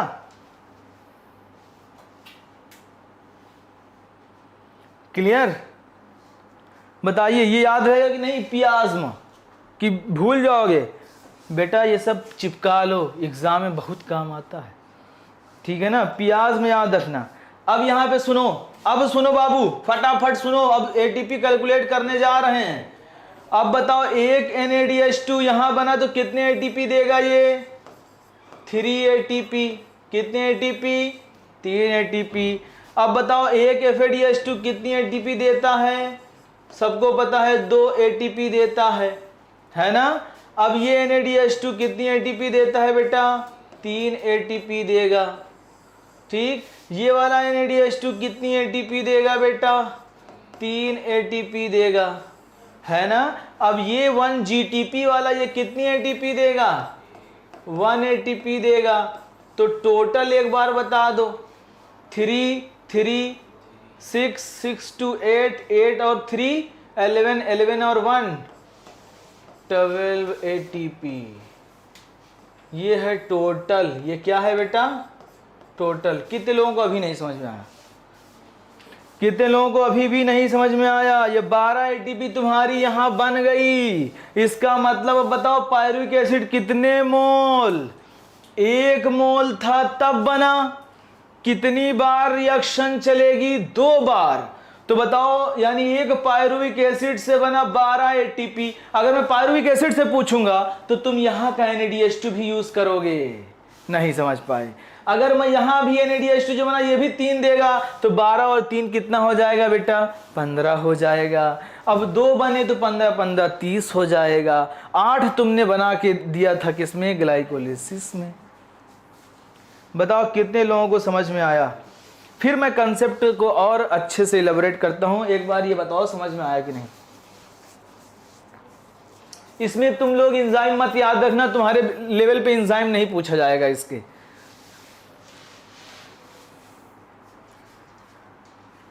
चलिए मैं समराइज करता हूं, पूछ लिया जाए अब सवाल। अब फिर से स्लाइड रिवाइज करा दे। चलो देख लो एक बार फिर से बेटा। ये पायरुविक एसिड था, पायरुविक एसिड के कितने मॉलिक्यूल्स बने थे, यहां पे आ जाओ फटाफट। अब यहां पे देखिए पायरुविक एसिड बना, कितने मॉलिक्यूल्स बने थे, 2 मॉलिक्यूल्स। ठीक ठाक ऑक्सीजन मिली, झमाक से माइटोकॉन्ड्रिया में कूदा। जब माइटोकॉन्ड्रिया में आया बच्चों तो ये कन्वर्ट हुआ किसमें, एसिटाइल कोएंजाइम में। ये बच्चों कनेक्टिंग लिंक है between glycolysis and Krebs cycle. Acetyl coenzyme further किससे बाइंड किया, ऑक्सैलो एसिटिक एसिड से। ये 4 कार्बन के मॉलिक्यूल्स थे, कंबाइन होकर बनाया citric acid 6 carbon. Citric acid से cis aconitic acid, isocitric acid, oxalo acid, succinic acid, alpha ketoglutaric acid, succinyl coenzyme, succinic acid, fumaric, malic and again oxaloacetic acid. ठीक है ना बच्चों।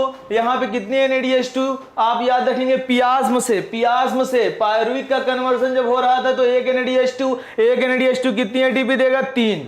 ठीक है ना। फिर यहां पे कितनी हो गई, 3। यहां पे कितनी हो गई, 3 3 3 का 9। ठीक है ना। FAD कितनी देता है बेटा, 2। कितनी हो गई, 11। और NADH2 कितनी देता है, 3, हो गई 14। एक डायरेक्ट बन रही है जिसको हम लोग बोलते हैं सबस्ट्रेट लेवल फास्फोराइलेशन। सकिनाइल कोएंजाइम से सक्सिनिक एसिड पूछा जाएगा कि बताओ सबस्ट्रेट लेवल फास्फोराइलेशन किसे कहते हैं, तो बता देना। ठीक है ना, मेरे ख्याल से समझ गए। पियाज्म ना भूलना बाबू। अब सुनो, सवाल पूछेगा तुमसे कि बताओ क्रेब साइकिल में ये देखते हैं कितने लोग बताते हैं। How many NADPH2 formed in Krebs cycle. बताइए बेटा क्रेब साइकिल में कितने बने, कितने बने बेटा, जल्दी बताओ मुझे।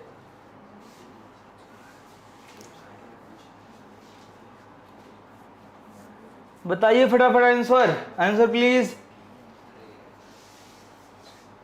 मोहम्मद शहजाद बिल्कुल सही। 4 4 3 2, बहुत सही। और जवाब देते जाओ। 12 3 3, वाह good. SKT, who is SKT, who is SKT, SKT सिमरन मनियार, फरहान शाहिद, ये टॉपर हैं फरहान शाहिद, बिल्कुल सही। 0 0, हो गया।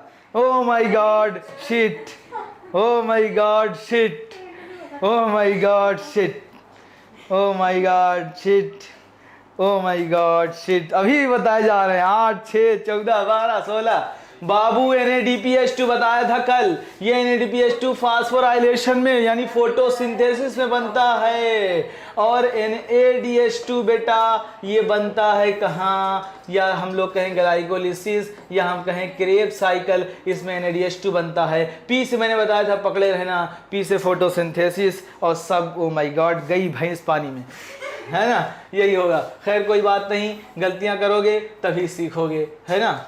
चलिए तो यहाँ पे ये हो गया। अब बताओ how many NADH2 formed in Krebs cycle. Krebs cycle में कितने बने बेटा, बताओ how many NADH2 formed in Krebs cycle. Krebs cycle में बताओ बेटा।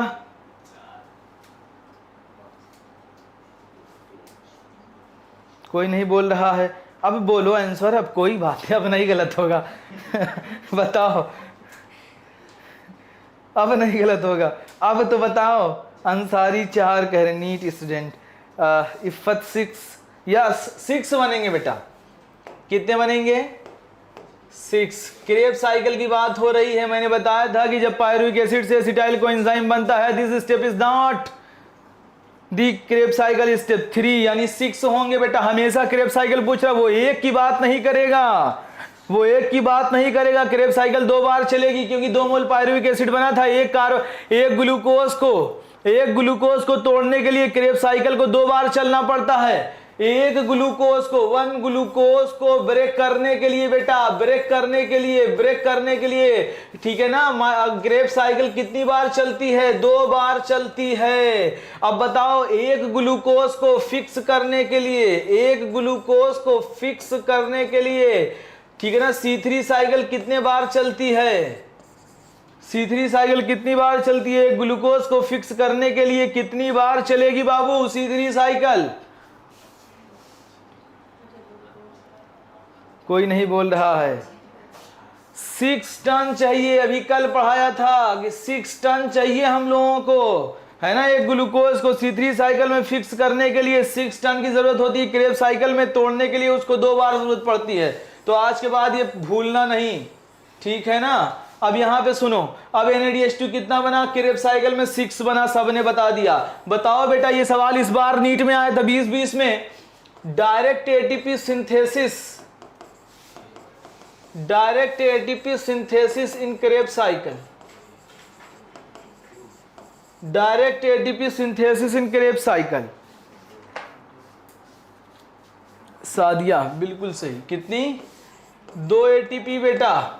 तो यहां पे नीट में क्या पूछा था, नीट का सवाल सुनिए। नीट में सवाल यह पूछा था बेटा कि बताओ एक टर्न जब क्रेब साइकिल चलती है तो हमें कितनी ATP मिलती है।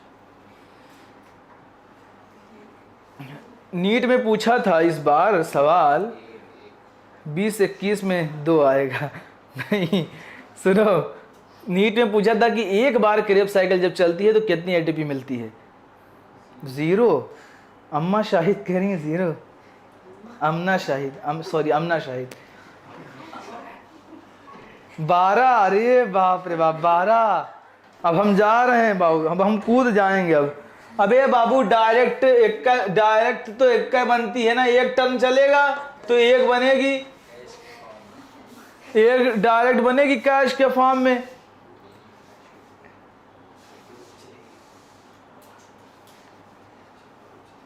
बहुत बड़े बड़े वाले हैं सब, ठीक। अब बताओ यहाँ देखो, सुन लो एक बात, दिमाग लगा के, दिमाग खोल के सुनिए एक बात। जो ये NaDH2 बन रहा है, ये NaDH2 यहाँ पे हमारे पास किसके फॉर्म में है? चेक के फॉर्म में है। ये चेक जो है हम लोग कहाँ जाके भजाएंगे? ETS में। कहाँ पे? ETS में। इसी वजह से पूछा जाए ग्लाइकोलिसिस क्रेब्स साइकिल ETS में सबसे ज़्यादा एनर्जी कौन देता है, तो आंसर तुम्हारा जाएगा ETS। समझ गए क्या जाएगा? ठीक।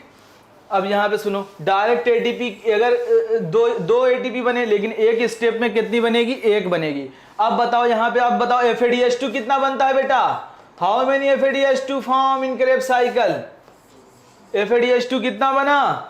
कोई नहीं बोल रहा है। 2 FADH2 बने, ठीक। बताओ CO2 कितनी रिमूव हुई? CO2 कितनी रिलीज हुई? CO2 कितनी रिलीज हुई बेटा? 4, ठीक। अब फटाफट जरा एक बार काउंट करो एनर्जी। तो ये NaDH2 जो बना था बेटा 6, तो बताओ 6 × 3 कितने हो जाएंगे? 18 ATP। FADH2 कितने बने? 2 × 2 कितना हो जाएगा? 4 ATP। डायरेक्ट कितने बने? डायरेक्ट कितनी ATP? 2, काउंट कर लो। 18 4 22 2 24, यानी टोटल 24 ATP। ये कब? एक क्रेब्स साइकिल के चलने पे, है ना? जब क्रेब्स साइकिल एक पायरुविक एसिड से। क्लियर है बेटा? बताइए फटाफट। 24 आ गया सभी को?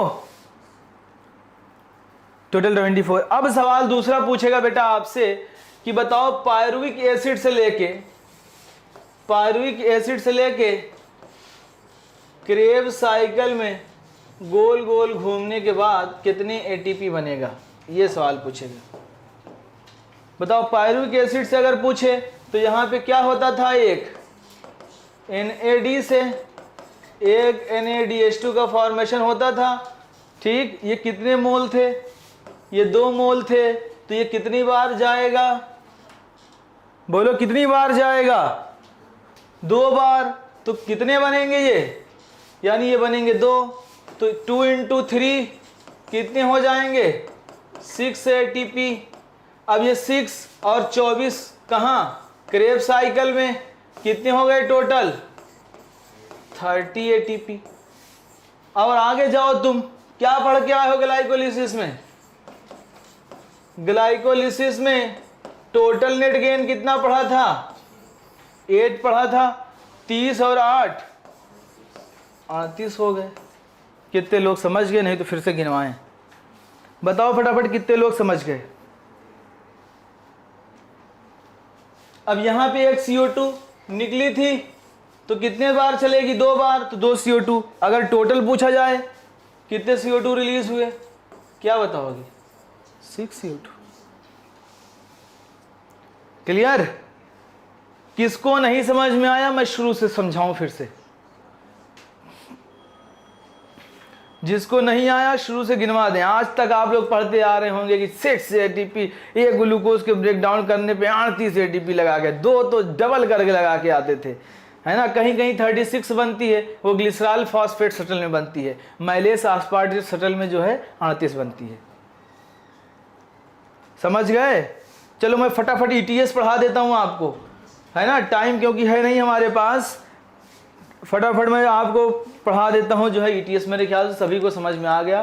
कोई अब एक चीज़ मैं आपको बताऊंगा बाबू, यहाँ पे अब देखो ETS समझो पहले। ETS क्या है? इलेक्ट्रॉन ट्रांसपोर्ट सिस्टम, या हम लोग इसको कहें प्यार से ETC, इलेक्ट्रॉन ट्रांसपोर्ट चेन। ये कह सकते हैं इलेक्ट्रॉन ट्रांसपोर्ट चेन कहो या सिस्टम कहो, ठीक है ना। एक बार और सादिया खातून, एक बार प्लीज, चलो लो आओ, तुमने प्लीज बहुत गहराई से कह दिया है तो आओ बता दे रहे हैं। ग्लाइकोलिसिस की अगर बात करें बच्चों तो 2 NADH2 बना था। कितने NADH2? 2 NADH2। क्रेब्स साइकिल की बात करें अगर हम, किसकी बच्चों? क्रेब्स साइकिल की। पायरुविक एसिड से हमने बनाया था एसिटाइल कोएंजाइम, यहाँ पे 2 NADH2।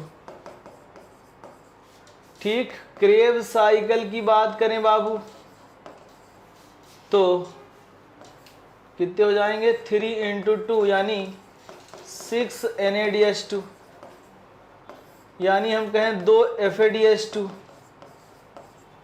डायरेक्ट की बात करें तो डायरेक्ट ATP कितनी बनी थी? गिनवा डालो आज सारा, 2 ATP।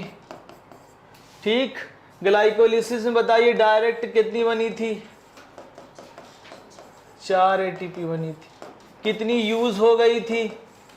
2 ATP यूज हो गई थी, यही तो था। अब बताइए इसको मल्टीप्लाई करिए 3 से, कितना हो जाएगा? 3 × 2 = 6 ATP। ठीक, यहाँ पे कितना हो जाएगा? 18 ATP।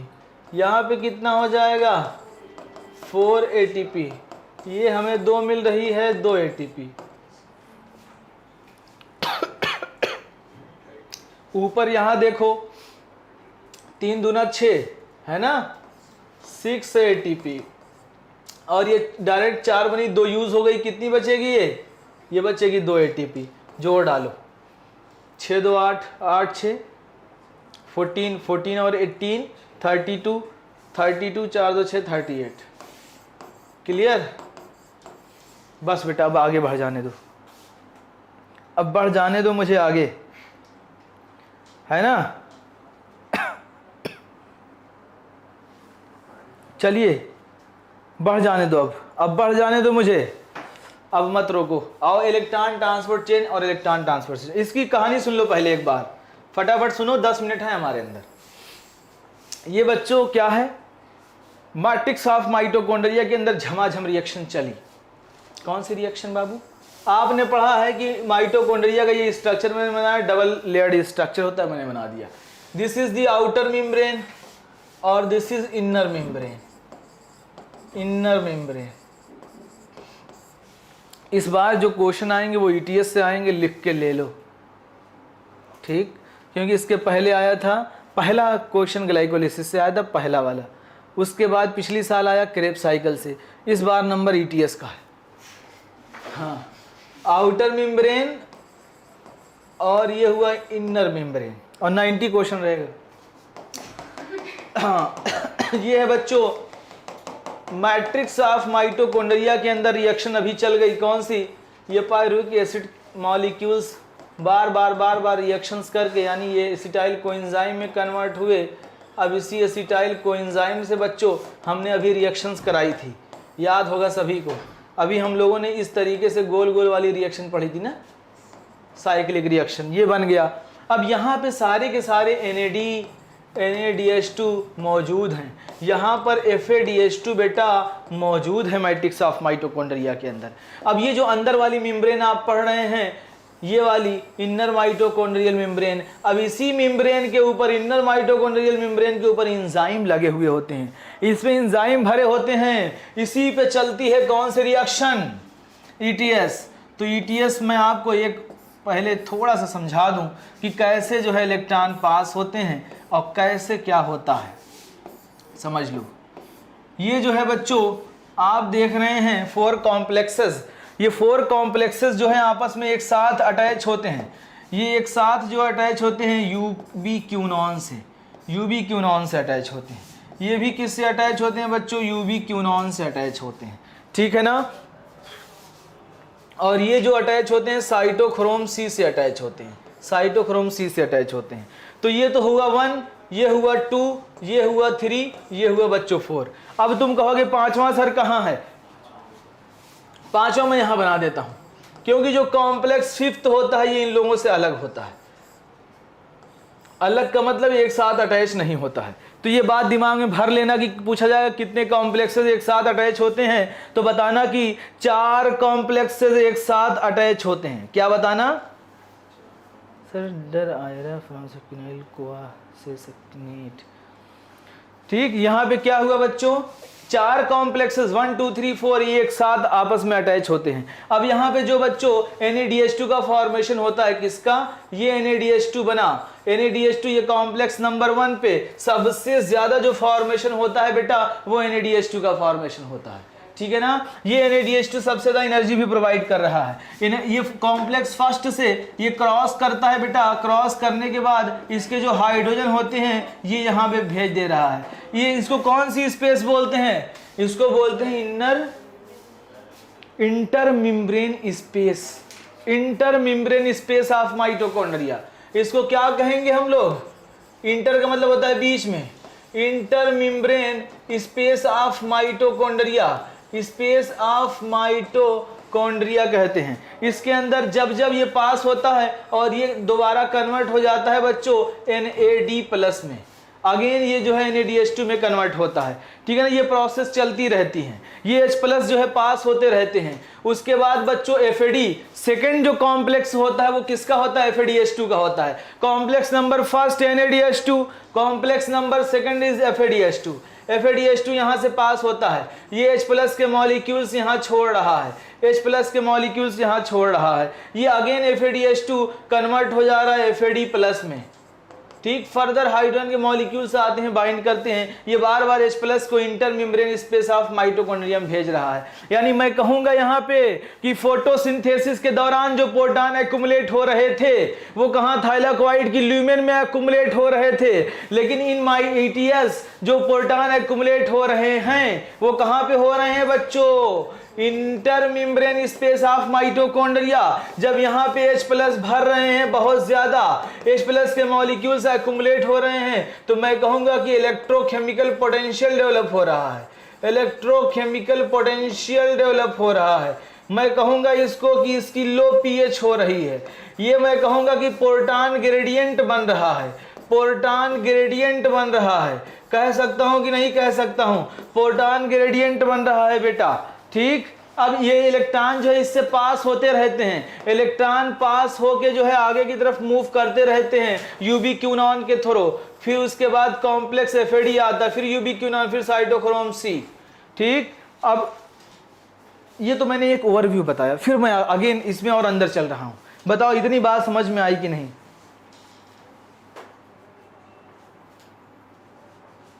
बताओ बताओ, ये आया कि ये हुआ कि ये समझ में आया? तो मैं एक डायग्राम और बनाऊं, थोड़ा सा टफ वाला डायग्राम। बताओ पहले मुझे। कोई बोल नहीं रहा है, लग रहा है किसी को समझ में नहीं आया है।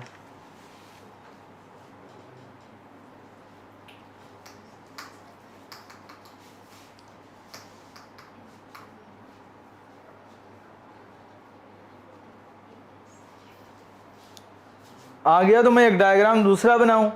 मैं 3 तरीके से इसको पढ़ाऊंगा आपको, किसी एक तरीके से समझ लेना। क्लियर?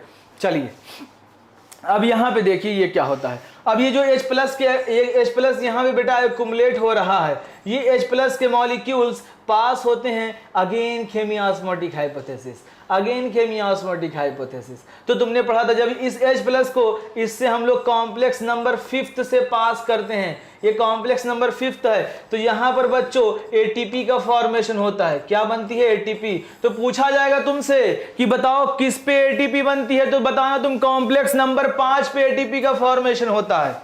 किस पे सर? एक बार और प्लीज। ठीक है, देखो एक बार फिर से देखो, कॉम्प्लेक्स नंबर कितने हैं बच्चों? 1 2 3 4।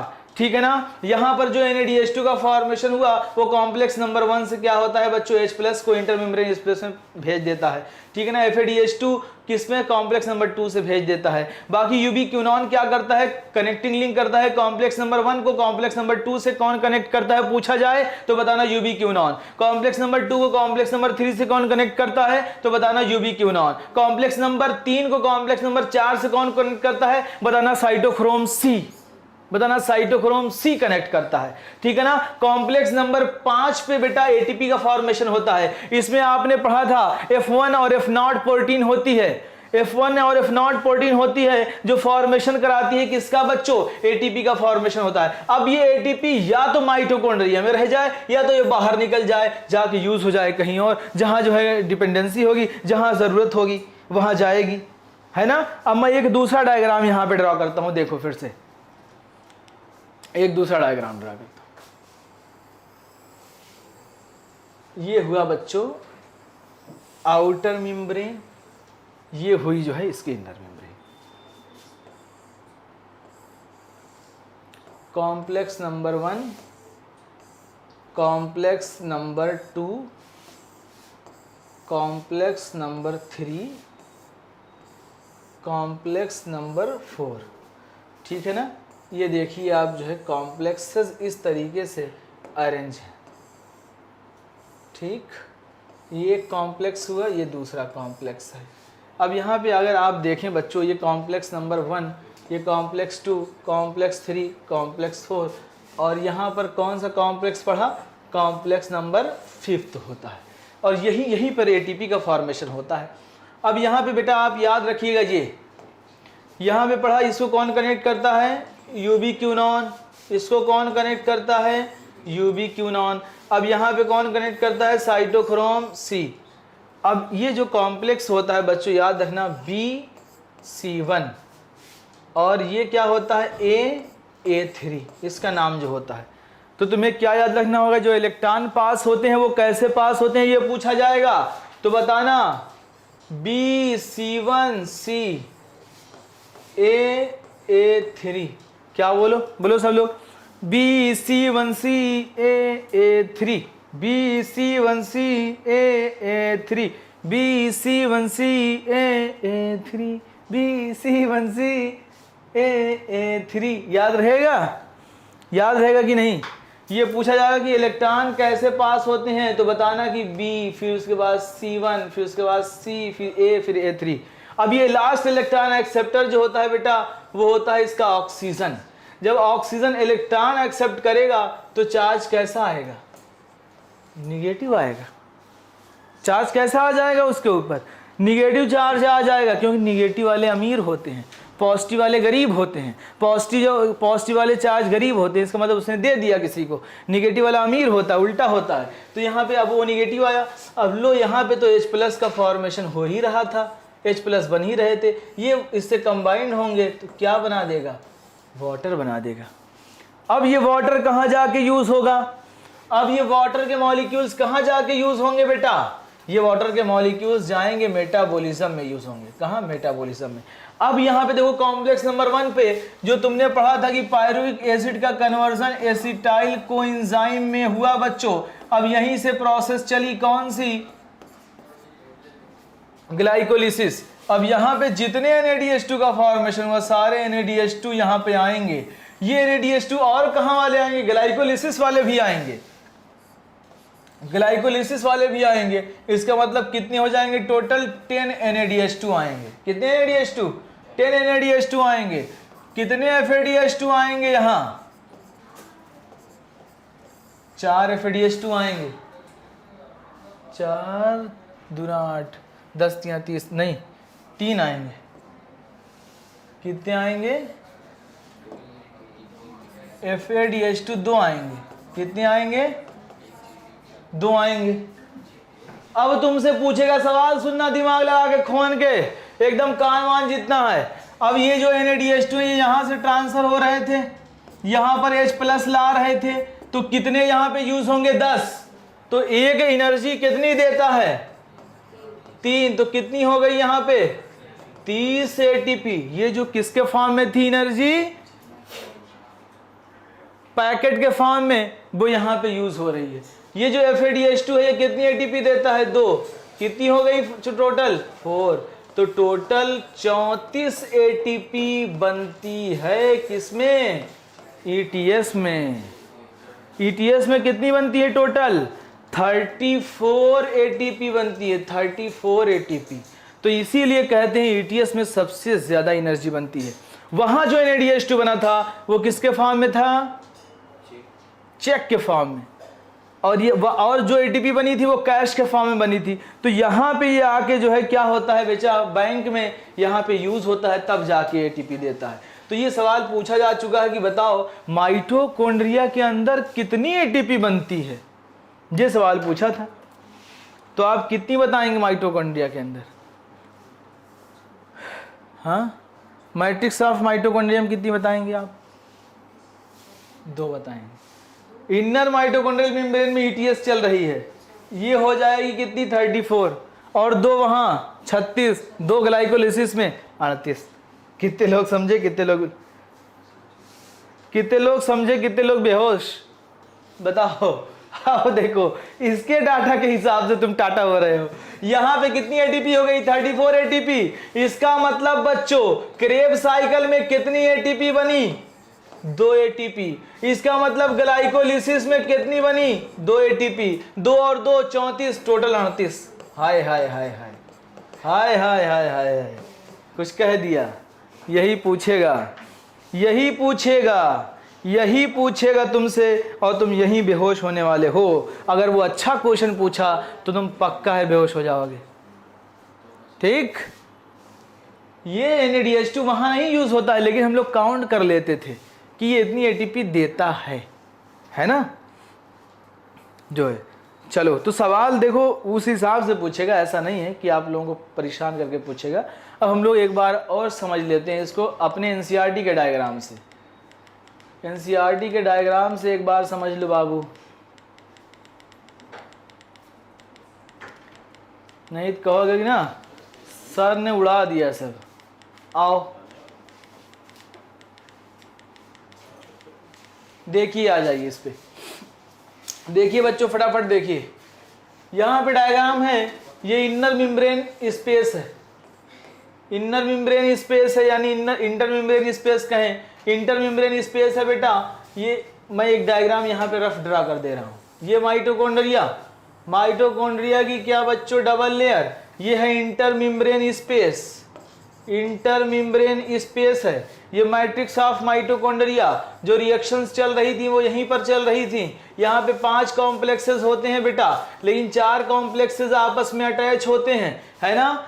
एक कॉम्प्लेक्स को इस वजह से मैं अलग बना रहा हूं ताकि बात समझ में आए। इसी पे ATP का फॉर्मेशन होगा। तो इंटर मेम्ब्रेन स्पेस में H+ एक्युमुलेट हो रहे हैं। अब देखिए मैट्रिक्स ये है, मैट्रिक्स के अंदर क्या चल रहा था? क्रेब्स साइकिल चल रही थी। तो पायरुविक एसिड से एसिटाइल कोएंजाइम जब बन गया बेटा, तो ये स्टेप में जो फॉर्मेशन हुआ NADH2 का, ये कॉम्प्लेक्स नंबर 1 जिसको हम लोग बोलते हैं NADH डिहाइड्रोजिनेज कॉम्प्लेक्स नंबर 1, इसी वजह से उसको कहा जाता है NADH डिहाइड्रोजिनेज को।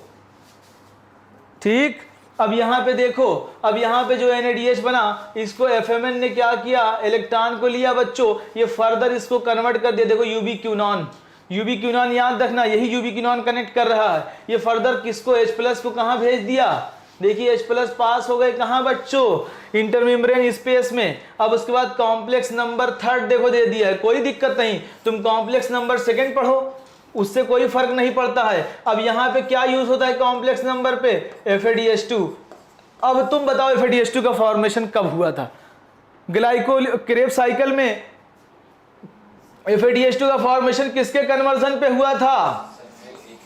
सक्सिनिक एसिड से फ्यूमेरिक एसिड का जब कन्वर्जन हुआ था। तो ये यही लिख रहा है कि जब ये सक्सिनेट कन्वर्ट हुआ फ्यूमेरेट में तो FADH2, यानी ये कॉम्प्लेक्स नंबर 2 FADH2 होता है। ठीक है ना। अब यहां से भी क्या हुआ? H+ पास हुए, H+ कहां आ गए? इंटरमेम्ब्रेन स्पेस में। फिर कॉम्प्लेक्स नंबर 3 मैंने क्या बताया था? BC1, कॉम्प्लेक्स नंबर BC1 है। तो तुम सीक्वेंस वाइज भी कर सकते हो, कोई दिक्कत नहीं। तुम्हारी NCERT भले ही कुदा के दी है, एक स्टेप को यहां कर दी है, एक स्टेप को वहां कर दी है, उससे फर्क नहीं पड़ता है बाबू। ठीक है ना, BC1 यही है। उसके बाद कॉम्प्लेक्स नंबर देखो यहाँ पे साइटोक्रोम C, ये कनेक्ट कर रहा है थर्ड और फोर्थ को कनेक्ट कर रहा है, कॉम्प्लेक्स नंबर C कनेक्ट कर रहा है। और A और A3, ये देखो A और A3 लास्ट इलेक्ट्रॉन एक्सेप्टर कौन होता है, यहाँ पे देखो O2 के मॉलिक्यूल्स कन्वर्ट कर रहे हैं और H2O का फॉर्मेशन कर रहे हैं, है ना। अब जब यहाँ पे H+ का फॉर्मेशन हो गया बच्चों इंटरमेम्ब्रेन स्पेस में, तो इसको हमें क्या कराना है, इसको मूव कराना है। जब हम लोग H+ को मूव कराते हैं तो ATP का फॉर्मेशन होता है, तो हम लोग इसीलिए प्रोटॉन ग्रेडियंट डेवलप करते हैं। इसी वजह से प्रोटॉन ग्रेडियंट हम लोग वहां भी डेवलप कर रहे थे, क्योंकि इससे हमें फायदा हो रहा है।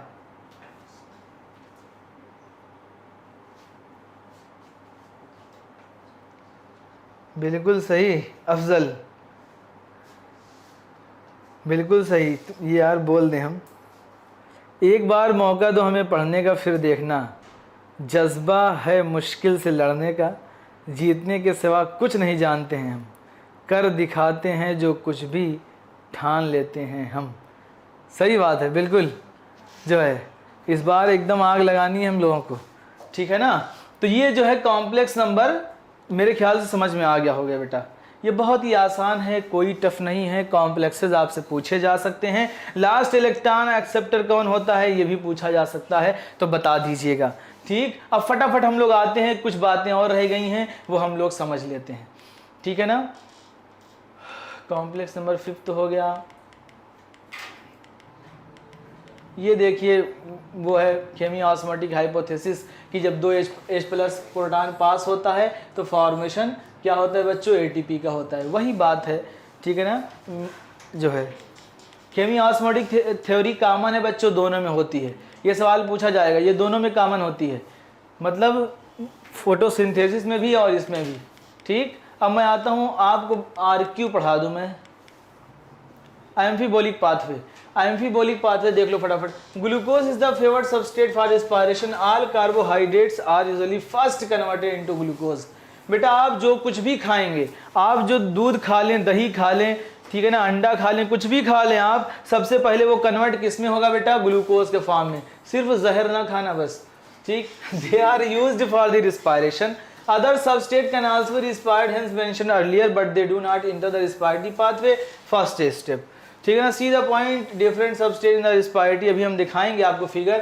Fats would be broken down into glycerol and fatty acids. Fat भी मैंने बताया था शुरुआत में, रेस्पिरेटरी क्या क्या होते हैं, कार्बोहाइड्रेट होता है, प्रोटीन होता है, फैट होता है, शुरुआत में मैंने बताया था। तो फैट के मॉलिक्यूल्स टूट जाते हैं बच्चों फैटी एसिड और ग्लिसरॉल में। Fatty acids are respired, they would first degradable into acetyl coenzyme.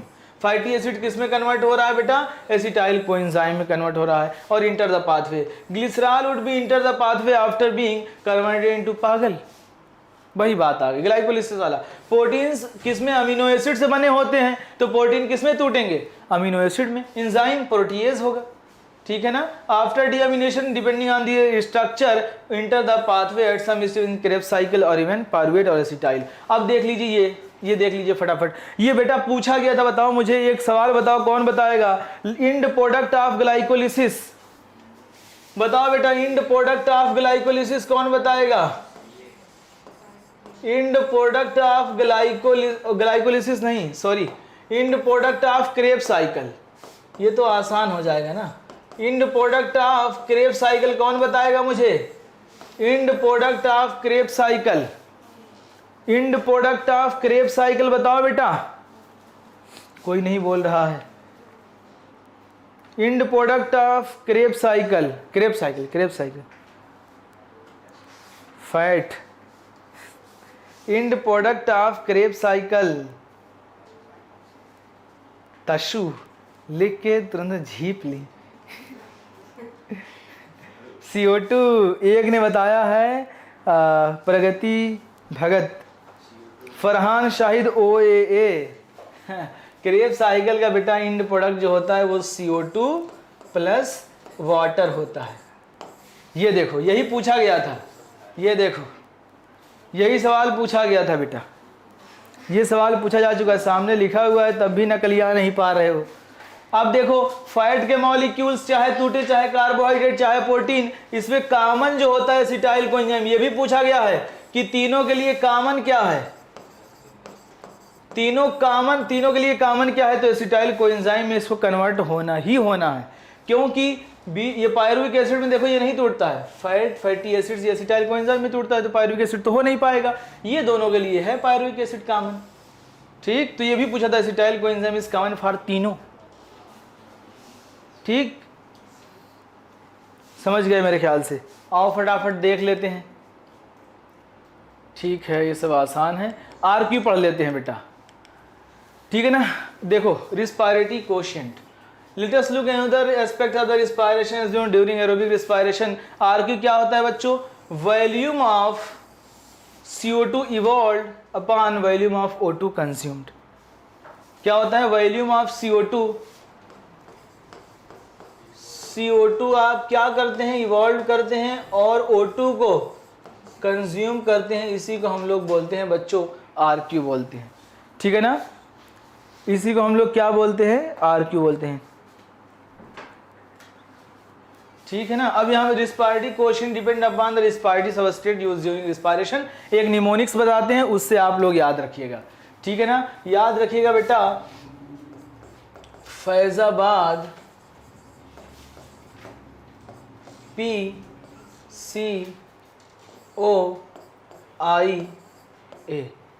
ठीक है ना, फैजाबाद PCOIA। F से क्या हो जाएगा बेटा, फैट एंड प्रोटीन। ठीक, जिसका क्या होगा, मोर देन 1। ठीक, कार्बोहाइड्रेट का कितना होता है बेटा, कार्बोहाइड्रेट का होता है 1। क्या होता है, 1 होता है। ठीक है ना, RQ। और O से क्या होगा, ऑर्गेनिक एसिड।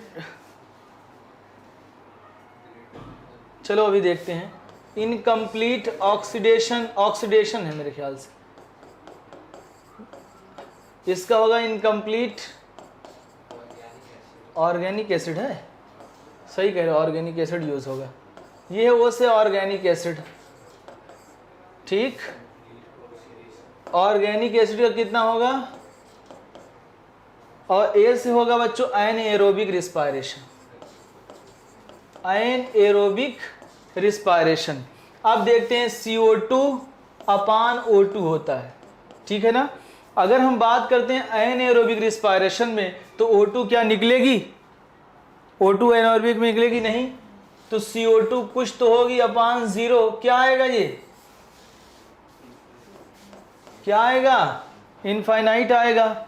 इनकम्प्लीट का मतलब है बच्चों CO2 नहीं जा रही है, यानी ये क्या आ जाएगा, 0। और ऑर्गेनिक एसिड का क्या आ जाएगा, लेस देन 1। अगर यहाँ मोर देन 1 है तो यहाँ लेस देन 1 आएगा। उल्टा हो गया है, उल्टा हो गया है बेटा, सॉरी। अभी हम लोग सर्च भी कर लेंगे, घबराओ नहीं, अभी हम ड्राइव भी कर देंगे। आप लोग इसको याद कर लीजिए, इसको याद कर लीजिए।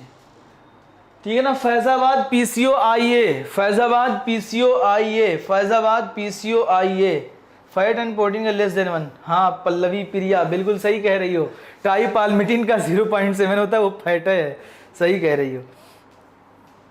हाँ हाँ हाँ बिल्कुल प्रिया, सब सही कर दिया।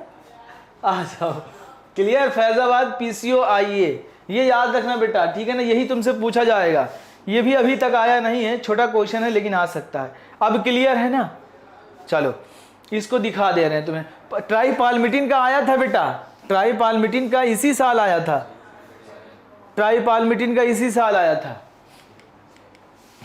अब देखिए यहाँ पे कार्बोहाइड्रेट का दिया हुआ है कि C6H12O6 CO2 ये, तो बताओ कितना हो गया बच्चों, इसका तो 1 हो गया है ना, RQ1। अब इसके बाद देखिए इसका फैट का, देखिए फैट का, फैट ट्राइपाल्मिटिन का बेटा रट लेना 0.7, यानी फैट का कितना होगा बच्चों, लेस देन 1 होगा। क्या होगा, लेस देन 1 होगा। Fats are using respiration, RQ is less than 1 when respiratory substrates would 0.9। ठीक, अब यहाँ पे एक लाइन देखो लिख रहा है, अच्छी लाइन है कि more than one. Pure proteins or fats never used in respiratory substrate. Pure protein और फैट कभी भी रिस्पायरेटरी सबस्ट्रेट की तरह यूज नहीं होते हैं। क्लियर है बेटा, ये याद रखना। और आगे लिख रहा है इसी का कि some time protein fat also used in respiratory substrate. पहली लाइन पढ़िएगा इसकी, पहला पैराग्राफ, ठीक है ना। तो इसमें कन्फ्यूज़न बना हुआ है पूरी तरीके से। तो बताइए यहाँ पे क्लियर हुआ सभी को? बताइए फटाफट, सारी चीज़ें क्लियर? कोई बोल नहीं रहा है। ये बेटा जो टॉपिक पढ़ाया है ये बहुत ज़बरदस्त हैं, बहुत अच्छे से पढ़िएगा, दिमाग लगा के पढ़िएगा, ठीक है ना।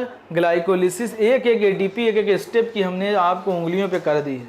और कल का आधा चैप्टर समझने वाला है, आधा रटने वाला है, ठीक है ना। तो आज के लिए इतना ही रखते हैं बेटा, कल मिलते हैं इसी के साथ। ठीक, ओके, बाय, टाटा। हाँ, याद नहीं दिला।